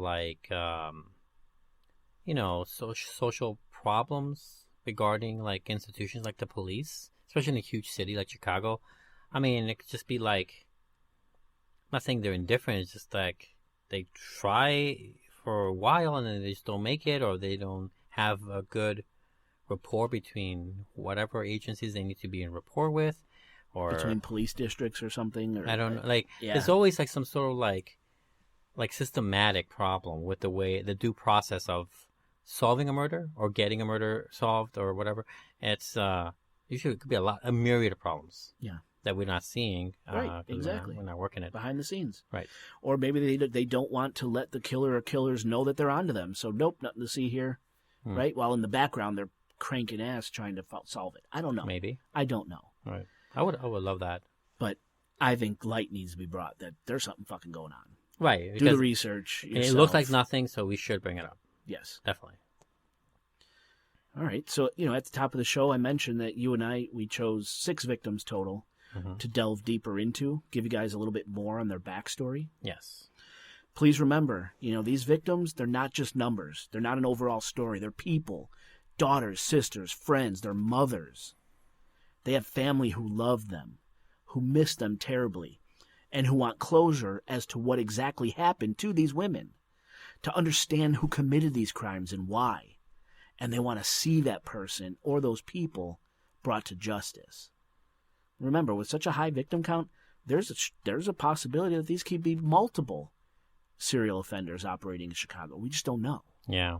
Or God forbid, one inspiring more, or something like that. Copycats. Super weird, yeah. It's a melting pot out there. It is. All right, so the first person I chose to talk about, this is a murder from August 2002. That of 20-year-old Jody Grissom. She's a white female. She was found naked and strangled behind 2 large City of Chicago garbage cans at 5143 South Austin Avenue. Now, Jody, she was from Downers Grove, a nice suburb of Chicago. Actually, we were going to buy our first house in Downers Grove. I like that suburb. Quiet, nice houses, a lot of green, trees, very grass. White. Very white, large front and backyards. I like it there. Anyway, according to Jody's father, Dan Grissom, she was a good girl. She was brought up in the church, and she was compassionate. And she wanted to be a physical therapist. Unfortunately, about 7 months prior to her death, Jody started using heroin. The family, her family suffered some tragedy prior to Jody using heroin, her aunt, uncle, and 2 young cousins, so her aunt and uncle's kids, they were killed by a drunk driver while they were on vacation in Utah. And shortly thereafter, Jody's grandfather died.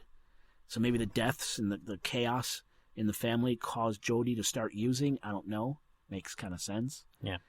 But it was a very fast downward spiral from there. Not even a month before her murder, Jody was arrested for prostitution on the 4700 block of South Sacramento Avenue, just 4 blocks from where her body would be found. She was likely prostituting to support her heroin habit. Yeah. Out in the streets, she crossed paths with the wrong person. And we know what happened after that. Yeah.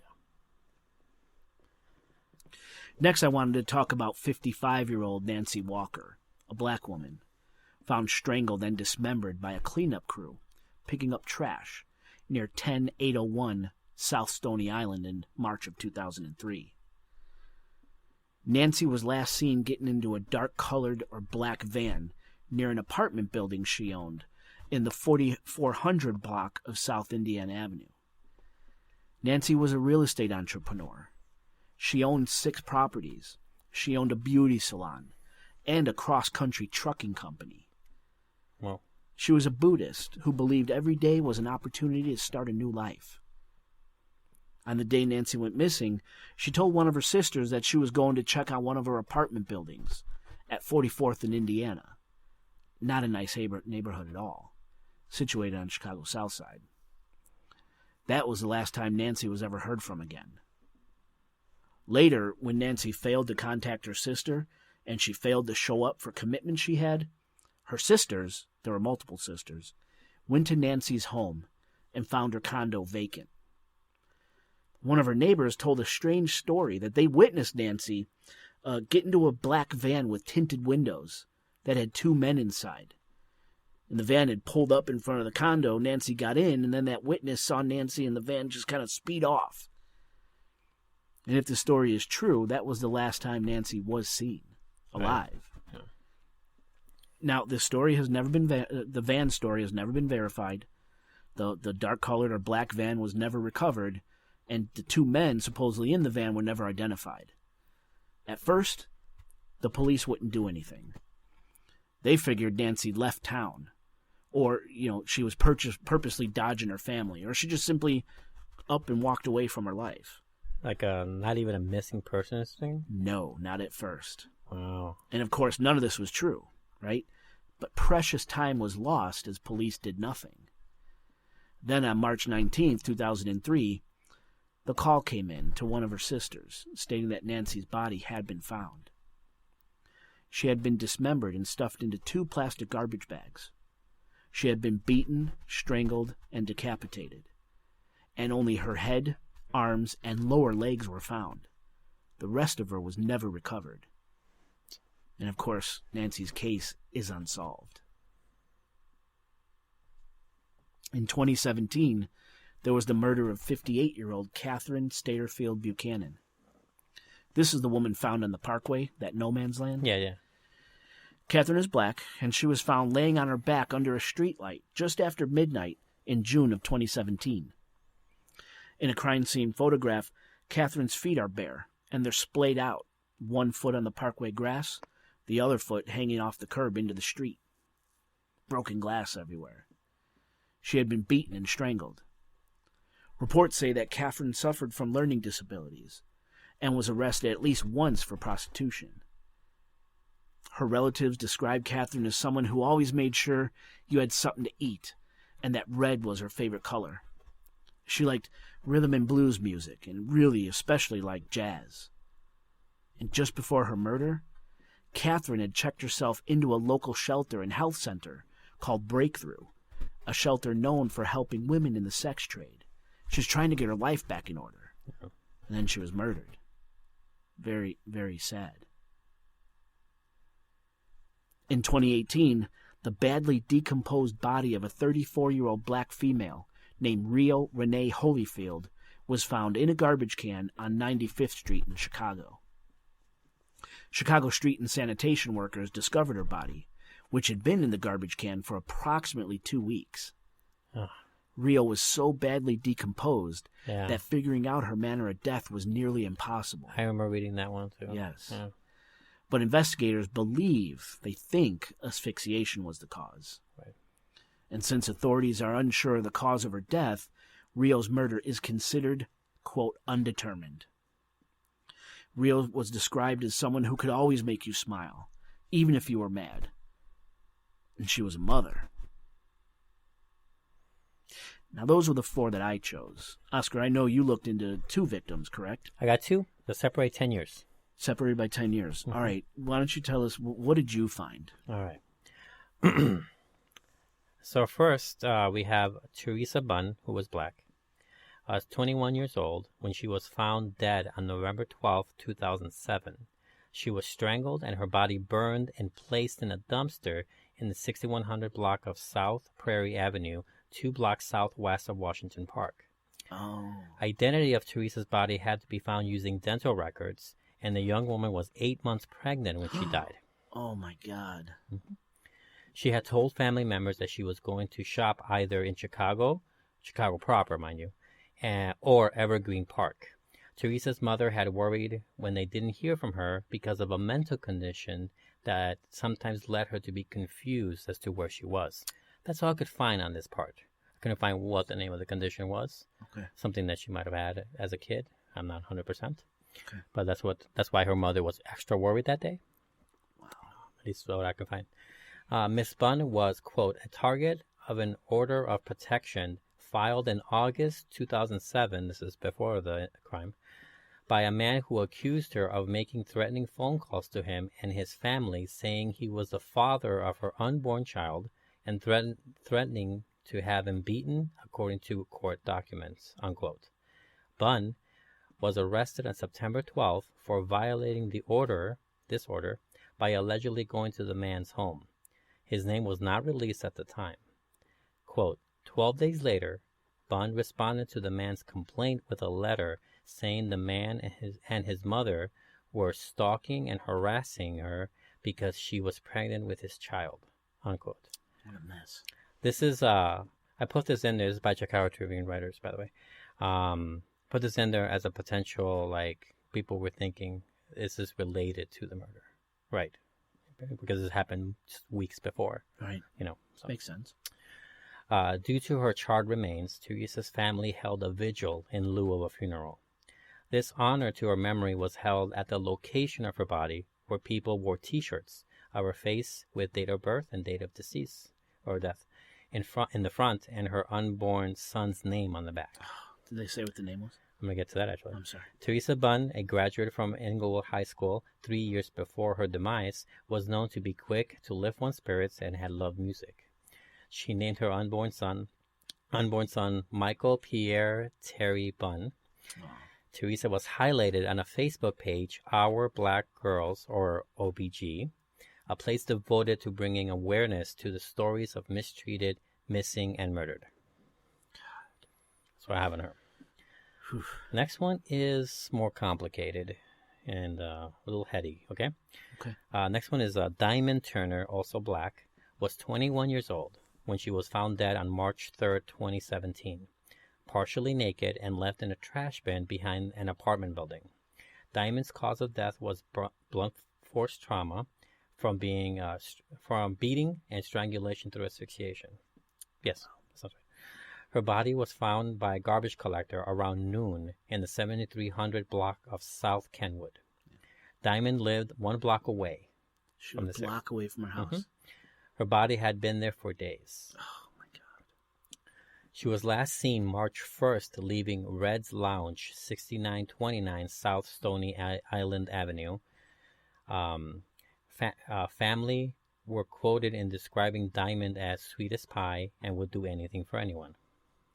Her death is connected. This is where it gets interesting. Interesting compared to a lot of the unsolved anyway. Mm-hmm. Her death is connected to a man named Arthur Hilliard, who was Diamond's boyfriend at the time of her death, or at least supposed boyfriend. Arthur was charged for her murder in January 2020, this year. Really? Mm-hmm. after over a year's delay of DNA tests by the state, where both state and Chicago authorities blamed each other for this delay. Because it had taken a year and people were crying about it. Sure. There was an outcry about it. Public outcry by family of Turner, as well as a high body count that proposes a potential serial killer, led CBS Chicago news teams to cover this crime, which led them to apologize and blame each other for it, but not really apologize. You know how authorities can be. It was interesting finding stuff about it in the news. A news piece in 2017 by ABC 7 Chicago covered the Diamond Turner murder, showing Hilliard's involvement with Diamond before her death, being seen with her the night before, and strange behaviors by his roommates. He had two roommates. LaTanya Turner, Diamond's aunt, privately recorded a conversation with Arthur Hilliard where he states in intricate detail how he saw his roommate kill Diamond, but stating he wasn't there. Like he knew his Diamond, like as in a way that he knew his roommate did it, but he wasn't there. But he also describes everything too well, you know. Wow. But if you're not sure, I'm going to show you a clip right now. Loved ones say they grew frustrated with the pace of the police investigation. When Arthur Hilliard asked to meet them at this empty lot 3 weeks later, they secretly recorded their meeting. I'm gonna give you the whole story. I ain't never seen it like this in my life except on TV. For 12 minutes, Hilliard is heard telling his version of that gruesome night. Real blood was every man. Claiming he saw how his roommate slaughtered Diamond with a sledgehammer. He hit again, bam! With the hammer again, his head went that way.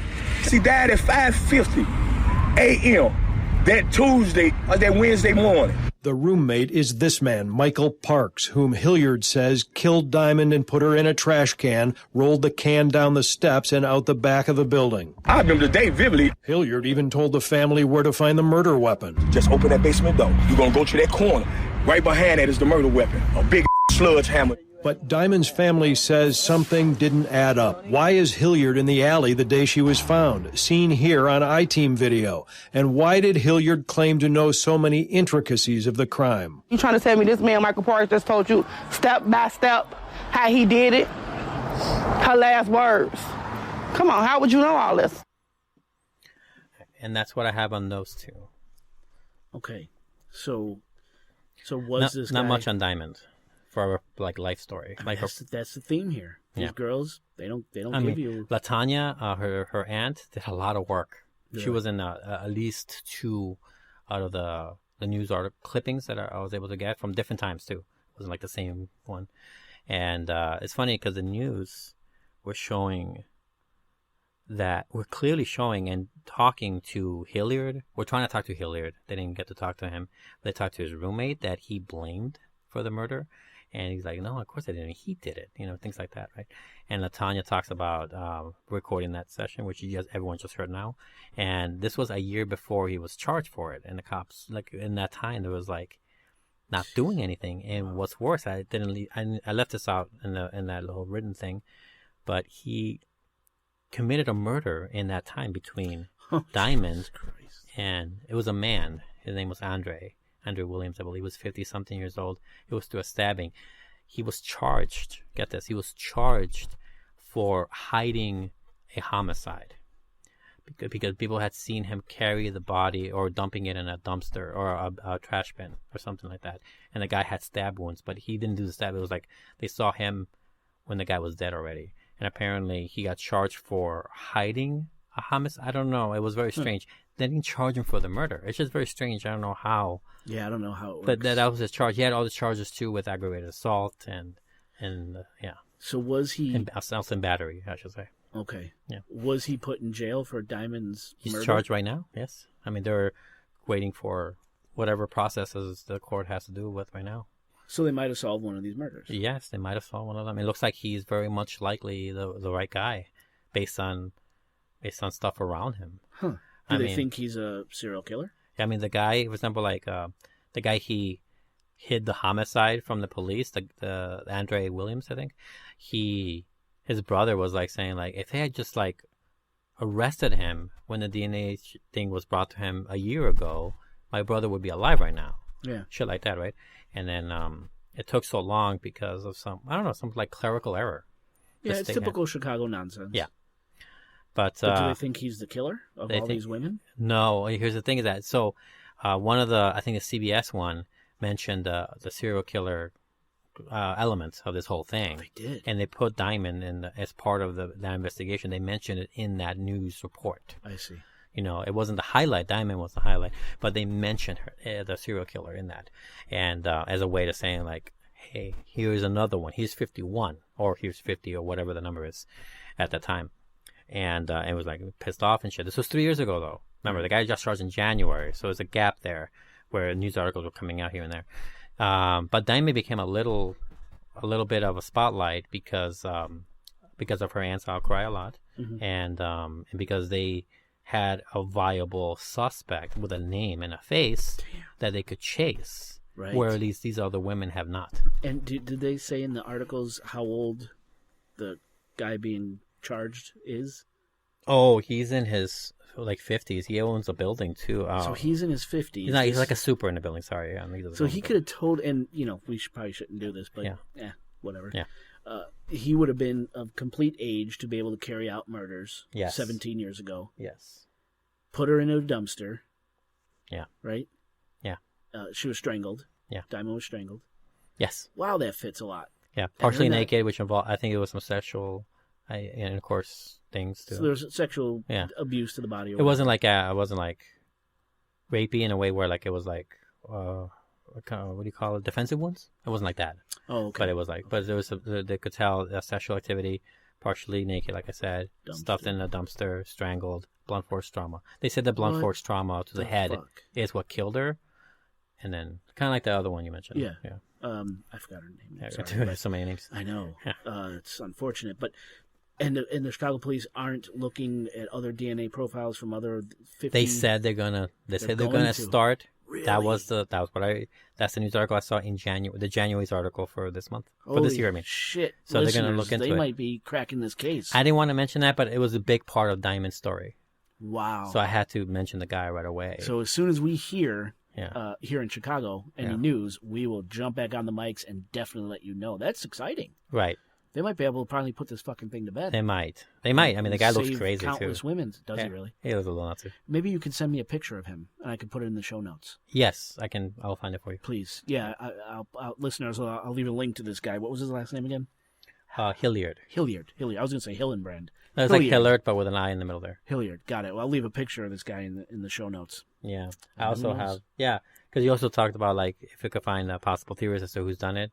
And Diamond's my number one because... Not Diamond, but Diamond. I mean, sorry, Diamond. Hilliard, sorry. Diamond's murderer. Because right now he's just charged for this crime. He's not charged again for that other man that he hid the body or whatever. Not, it was so dumb. But he's not charged for any other crime except for just diamonds right now. Okay. So we'll see if it opens up to more. Wow. Yeah, that's all we got right now as far as theory. Right. Either that or the lone wolf, the guy's still out there, or a group of people are still out there. Not apprehended yet. Yeah, and there's a slight other connection that I had regarding Teresa Bunn. You know that she, very small distance away, 24 hours, I think, before someone else got murdered in the exact same way. Right. Yeah, I have that real quick. Let's see. That's right. And go ahead. Yeah. No, I have a written thing here real quick. Police are investigating whether Bunn's killing is related to a similar violent crime which occurred just before 1 a.m. on November 14th on the 800 block of East 50th Street. There are similarities in the manner of death and how the bodies were disposed of, said Chicago police spokesperson Monique Bond in a Chicago Tribune article. The second body was found strangled and set ablaze after the Chicago Fire Department Engine 45 responded to a report of flames from a dumpster behind Revis Elementary School at 834 East 50th Street in Kenwood. So and Teresa Bunn was also set on fire. Also set on fire. They have to find her name through dental records. This woman not found. No name I could find. She has no name as far as I know. Wow. Still. Fuck, man. I don't know. It's really hard to find victims in crimes that are not like big crimes. I think victims that are high risk. Or like, not names, class, I mean like information. lower income. It's so weird. I can't find information. I know. I've struggled too. I mean, I feel like I would do better. I'm not saying I'm going to do this. To drive down there, find these people, like the family, like, hey, can you tell me about her? Yeah. Right. Or something. Because we're here. Yeah, they deserve to have their stories known. Yeah. You know, even if they are marginalized people, they're still people, man. Yeah. They still have blood running through those veins. And yeah, I thought you might have known. Hopes and dreams, and so, just like we do, man. I low-key thought that you gave me Diamond Turner because you knew where I would go with that. I thought you knew about Hilliard. I didn't. Okay. I didn't. So you kind of went just on mainly on the list of the what's that name of that? The Murder Accountability Project's map, yes. Thank you. Yes. Yeah, names that I thought sounded interesting, or you know, yeah. a little twist to the way the body was found, or if they yes. were white as opposed to the majority being black. Yeah. You know, I kind of made my choice that way. No, I know. Yeah, it was great. Then you picked a lucky one because obviously I wouldn't know where to start. Right. In this gigantic list with Hilliard, that turned into something very freaking interesting. Right, and then a couple months ago, this guy was charged. Damn. So. He's, I don't know, arraignment, I assume is happening. I don't know what's going on. But yeah, the process of justice, I guess, is turning suddenly. The process of getting him the fuck off the street. Yes. Well, he's off the street, I assume we know. So they posted bond and everything. It seemed impossible for him to get out of it. I'd look at his roommates, too. Yeah. No, they're all workers, for sure. They followed one of the roommates, the one that Hilliard blamed. Yeah. Or said that he did it. And the guy was like, wow, that guy's crazy. He was like, you know, kind of like normal. But he's, I mean, they caught him at work on the news or on the news cameras. Wow. But yeah, I don't know. I don't know anything about him. So you're right, it could be. Now, in that clip you played, because I haven't heard it yet, magic of editing. Right? Yes. What are some of the things they talk about in that clip again? Like, I mentioned everything already. They talk about it's You mean about Hilliard and yeah, about Diamond. LaTanya and the news team, like saying that Hilliard is this person, he was sentenced for this previous crime and stuff like that, you know, and like giving a little background, and LaTanya saying like, oh yeah, he's telling us that his roommate did it, and we went, and 3 weeks after the murder, they made a meeting with the guy, and they got the recording. This is what they got the recording from, and telling them and some of that like, hey, don't look at me, it's my roommate, he did it like this. I see. Kind of thing. And some of that recording is in the clip? Yeah, they record whatever they had on the news feed at that time, because it was edited. I put the whole thing on. I can't wait to hear it. Yeah, it's not that long. Thank you for that. Yeah. So, listeners, you know, we're going to bring this episode to a close. There you have it. Something happened in Chicago. Maybe they've caught the killer. Maybe they haven't. We'll update you as we get information. But, you know, be kind to one another. Any other theories you thought of, maybe? No. No, I mean, I'm on the camp that there's an active serial murderer out there, and possibly murderers. That is either, you know, being brushed under the rug for a legit reason, or being brushed under the rug for a very sad reason. I did come up with another potential person. You did? Yes. Okay. I came up with two others, but you mentioned one already, and it doesn't seem like that guy is one of them, unless he was like one of the earlier murderers and then like stopped and then went. So it was you mentioned him, Derry Dion Van. I had him as one of the potentials, but I know he did a lot in Gary, Indiana. That's the guy from Indiana, right? Which is not, it's a hop, skip, and away from there. From there, yeah. From there, yeah. From those sides of town, yes. Definitely. And I was thinking like maybe he did some earlier in the early 2000s murders in Chicago, and then emigrated down there and did 6 more there. I was thinking that as a possibility if we're thinking of multiple killers. But another one, and I don't have a name for this guy. It's about Gwendolyn Williams. We mentioned her, yeah. Yes. Gwendolyn Williams, there was, let's see, because I just wrote down the thing. I'll just read what I wrote. Tampa man said to be linked, but not enough to be extradited to connection to Gwendolyn Williams. Apparently, this man from Tampa, who the police did not reveal the information or the name, or I don't know if it was the police's responsibility to do so, or if it was the news, but no one did. This guy who moved to Tampa after Gwendolyn Williams' death, and it said that people saw them two together the night before, and that it looked, I mean, it could have been the guy, you know, and then he, you know, jumped over there immediately. Mysterious Tampa man. Yeah. What do you think of the idea that there's 51 individuals committing these 51 crimes? I think it's pretty impossible. I believe it's impossible too. I'm with you on that completely. The odds are just insane. But also, like, if that was true, I think I would feel worse about it because there's that many fucked up people in one concentrated area. Well, really 3 concentrated. I'm wondering what are they watching, eating, or snorting that makes strangulation like a doable task, a task to do, something to accomplish. I don't know. Yeah. And being the same victim type and stuff too. Right. That's so far out there. I don't buy it, but yeah, I don't know. I'm glad we talked about it. I'm glad we brought it to light. I'm sure most of our listeners haven't heard of this. Let us know. Especially a good chunk of our listeners, since we're from here, makes sense. They're also from Chicago, so yeah, we have a bunch. Yeah. So listeners, let us know what you thought. Contact us at our email, contact@chicagoghostpodcast.com, or hit us up on social media. Let us know what you think. Let us know your theories. Yes. Oscar, you anything else? No, man, I'm good. All right, then please safely bring us home. Safely.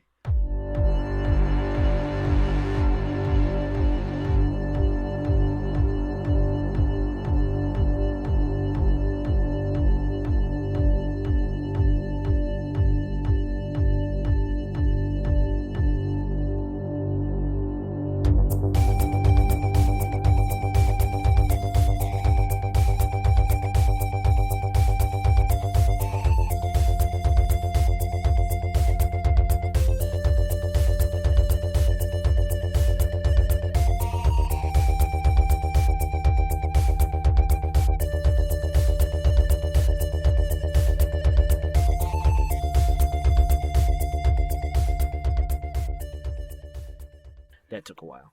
Yeah, I bet. I do not envy that. What'd you get? Did you get that band with the fucking watch? Oh, I bought it extra. You bought it extra? Yeah. Can I see it? Sure. I want to see it. Yeah. And there is a protective case on it as well. Nice. I want to.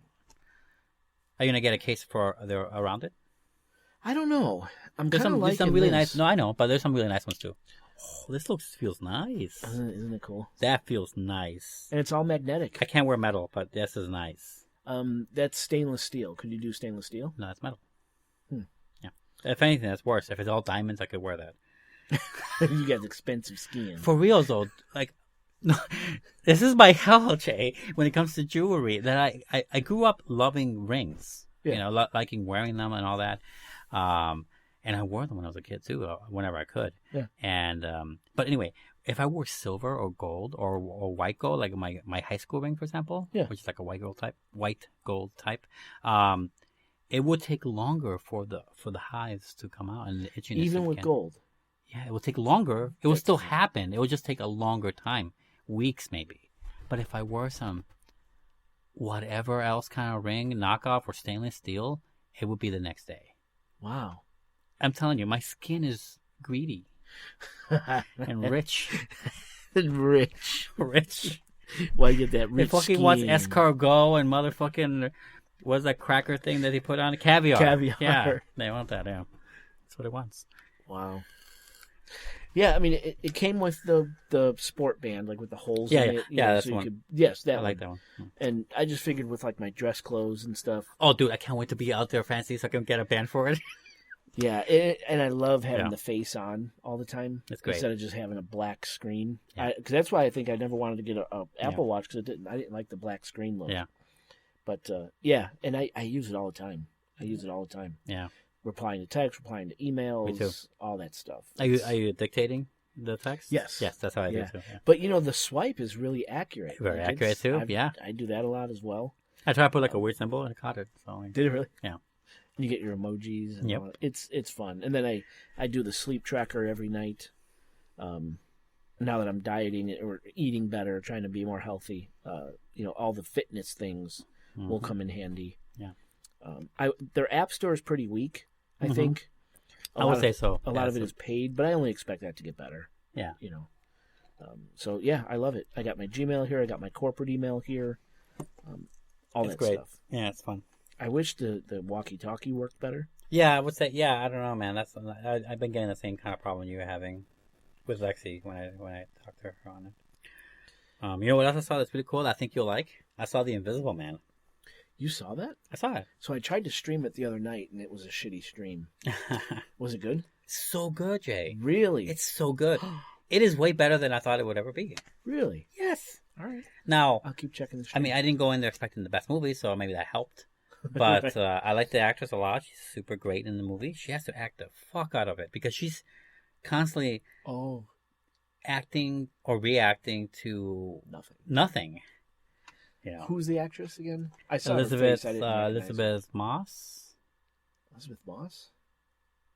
Am I kidding? I might be confusing her name with Mad Men's character name because she's in Mad Men. Here it is. Let's see. Elizabeth Moss. I got it right. Can I see a picture? Yeah. She's in The Handmaid's Tale, Mad Men. Mad Men, yes. Yeah, those are the two shows that she started in. She's in a lot of. She's in Us, the movie Us. She plays a white couple. Oh wow. She plays a white couple that they meet in the beginning and later on when they die. Okay. Spoiler. I know who she is now. Yeah, she's a really good actress. And dude, the movie is so good. Like it opens with a lot of tension and never fucking lets go. Because the whole time, every time the camera will fuck with you. The camera will like, let's say they're talking in some room, some bedroom. They're about to go to sleep. The camera would pan over to a hallway, linger there. And you know you're looking for a sign of the invisible man, but it shows you nothing. And then it goes into another room in the kitchen. Nothing. And then you hear like a slight noise. And that's it. You know, it's like that the tension's so nice. Awesome. And it gets to some crazy killing ending, like killing stuff that happens in the middle when she gets... the whole purpose of this guy is just to fuck with her and completely destroy her life. Well, see, that's the thing. Like, I don't... Like in the old movie, the Invisible Man wasn't a bad guy. No. So this is different. Okay. It's different. It's about a guy who... So the movie opens with her, like, escaping from this relationship from this very controlling, apparently, this very super controlling, egomaniacal person who is ultra rich and the leading expert in optics. This is technology, right? And she escapes. The whole opening is her escaping before he wakes up. You know, and it's really awesome and tension and whatever. She makes it out, and then when she makes it out, like, some time passes, and there's a news article or whatever of him having committed suicide. This guy committed suicide, right? And she doesn't believe it. Not one word. Like, no, I know this fucking guy who would never do that. He's fucking with me. He's doing something. And then shit starts happening around the house. Like, weird shit. Dude. Like... So he's in there. He's in there the whole time. It's so fucking... it's so good. I'm gonna keep checking the stream. Yes. I didn't realize it was out already. And Katie's like, it's been out for weeks. It's been out for two weeks, yeah. Okay, so maybe another week or two I'll get a good stream and I'll be able to see it. I do want to see it. I do want to see it. So is it considered a horror film? It's a horror movie. I mean, for me it is. I mean, it doesn't get, like, gory or anything. It's just fucked up. You know? Cool. Yeah. I really liked it. I mean, other people had problems with the ending, but I'm like, no. Yeah. Love the beep beep. I'm like, no. All right. I agreed on the show too. What if we did we talk about Birds of Prey? Did I tell you I saw Birds of Prey? I don't know. I took the kids. I know I did. Did you take them? No, I think we talked about you taking them, but so we did. Okay, how was that? And me and Katie were like, oh, they swear they shouldn't see this. Oh, they cut the face off and shit, and like. It's rated R. You didn't know it was rated R? I did not know it was rated R. You could look at the movie. In. I did not know it was rated R going in. Yeah. She says... We got to the theater, and then I saw rated R, and what am I going to do? The kids are they're excited to see it. Tally wants to see Harley Quinn. It was pretty gory.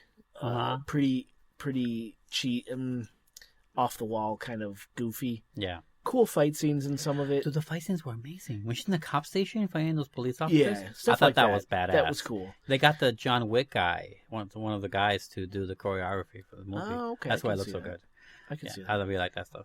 Look at the end when they're jumping around and, they're like, this is fucking retarded. Yeah, it's like a comic book. Like, yeah. It's supposed to be like a reflection of her mind.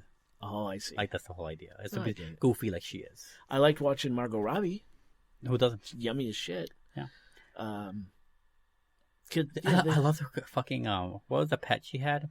Oh, the hyena. I love the hyena. I love it. He's in the comics. I kept thinking, I didn't know he's that. a comic book. Yeah, I he's didn't part know of that. the comics. I thought it was like made up for the movie. No, I thought it was great because I constantly kept going like, why do you have a hyena in your house? It's gonna comic bite your fucking face off, and it never does. Of No. course.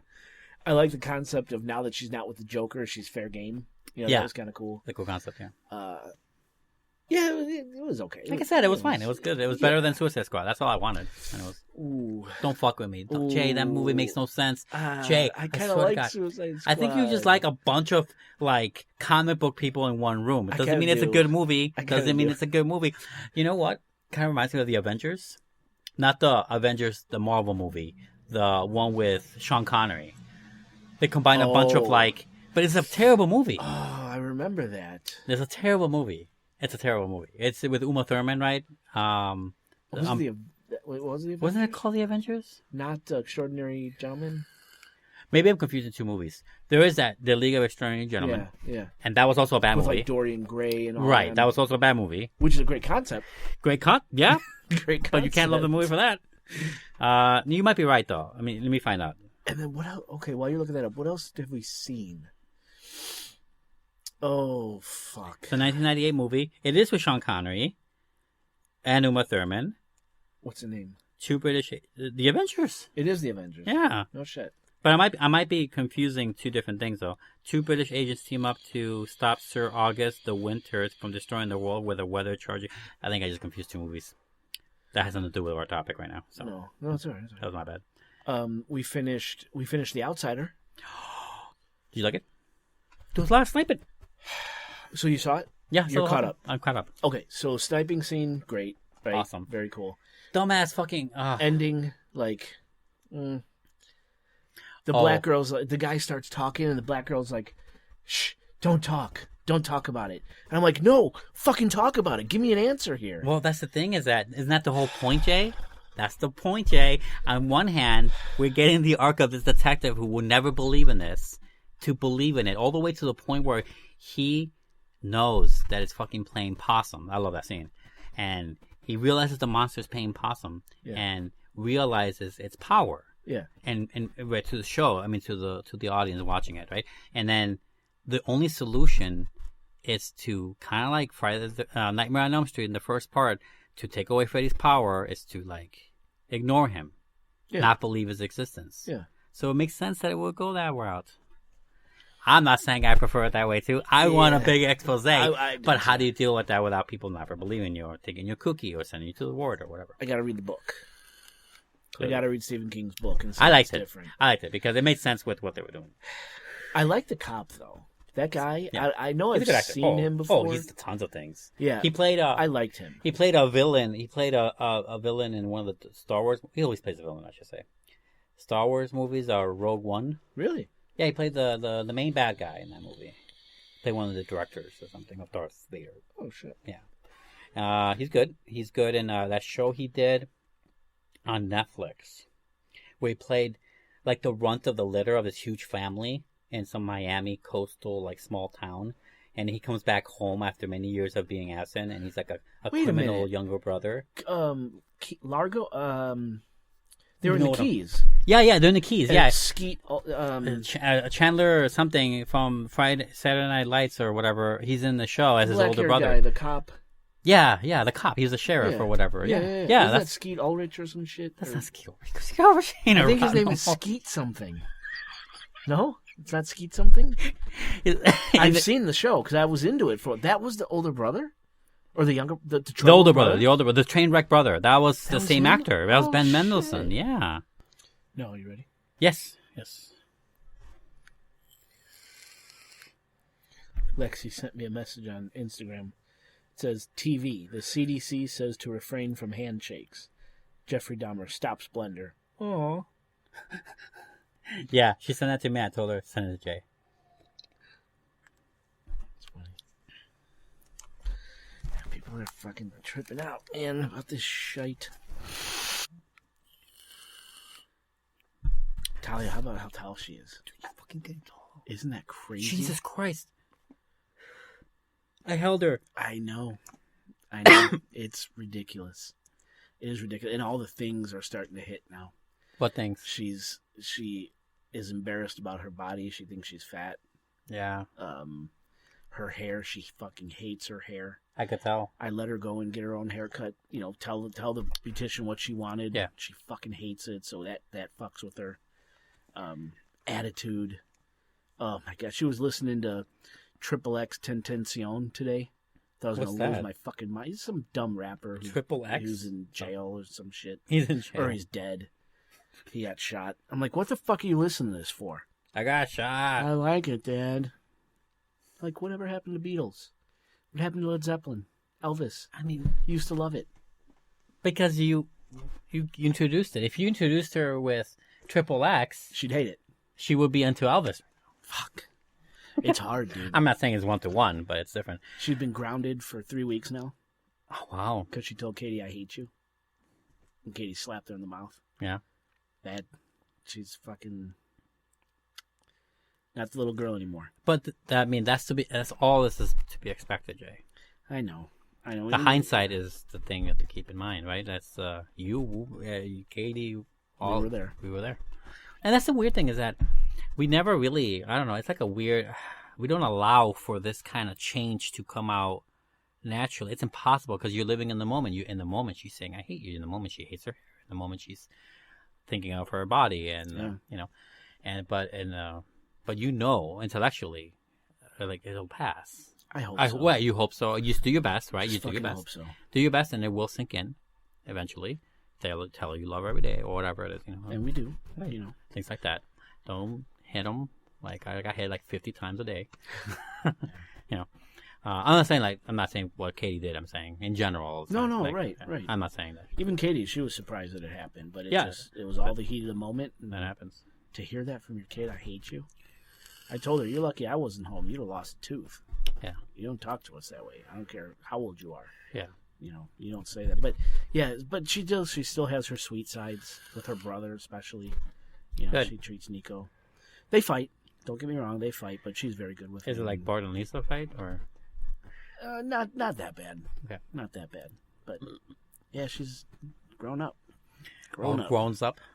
All grown up. Exactly. Dude, I don't know. I don't even know how, like, I don't know how to talk to her right now. Like, right then, I was just thinking how tall she is. I'm like, Jesus Christ, she's going to be fucking taller than Katie. She might be. She's got to be. At the rate she's going. She's got to wind up taller than Katie, yeah. Yeah. I know you guys feed her well, so it must be. And the thing, like the body thing, you know, I see her in a t-shirt and her underwear. She's not. You know? She's growing up. She's filling out. Yeah, of course. But she's not fat. No. You know, so then we're asking her, is someone at school fucking with you, saying things to you? She insists no. So I don't know. It's crazy. I mean, also a lot of people see, like, you know, skinny. On TV. Not just thin, but skinny. No, I'm not saying TV. That's kind of changing overall. But you see skinny and in her peers. Oh. Like people, girls her age. I mean, unless you're significantly overweight or look overweight. Let's not say overweight. Right? They are really fucking skinny. Yeah, skinny and short. Yeah, they're like, she must be like a behemoth to them sometimes. I mean, she must feel that way, and it's not true. Obviously, she's taller than a lot of her friends. Right. She's bulkier, bigger than all of her friends. Not fat, but just filled out. The kid's got a pair of Doc Martens. I mean, fuck. What's that? I don't know what that is. It's a boot. It's a brand of boot. You know, the Doc Martens. Nope. Heavy, big fucking boots. She's developing her own style. Yeah. And they have this thing where she puts 3 little stickers under her eye. And she'll come home from school like that, or she'll go to school like that. What kind of stickers? Like just silly little round, like they might be a smiley face, or it might be just little colored dots, but they put them under their left eye. I don't know what it means, but I don't say anything because... That's how many different drugs she's taken. Oh, God. But, I think of when I came home with a big, huge hole in my ear. My mom's like, you got to remember that shit. What she's doing isn't bad. What you did with your ear and your lip and your eyebrow and your tattoos. As soon as I was 18, I got a tattoo. Right? Yeah. As soon as... Right? I think it was 18, 19. I was 15 when I got my first one. If I could have gotten it then and afforded it, I would have done it then, too. But I couldn't. Or I didn't have that world around me. Right, cigarettes. Yeah. All right, 16 for me. I'll fucking kill her. 16 for me. You started smoking at 16? Yeah. I didn't smoke till I got out of high school. I hit it very well for a while before I was like, oh, fuck it, who cares? Yeah. I remember you smoking. Yeah. It's a learning experience. Never underage drinking. I waited until I was like 20 to start drinking. Really? You were 20? I think to start drinking like with gusto, you know. Really putting effort. Make it my life's mission to find out what the bottom of this bottle looks like, you know.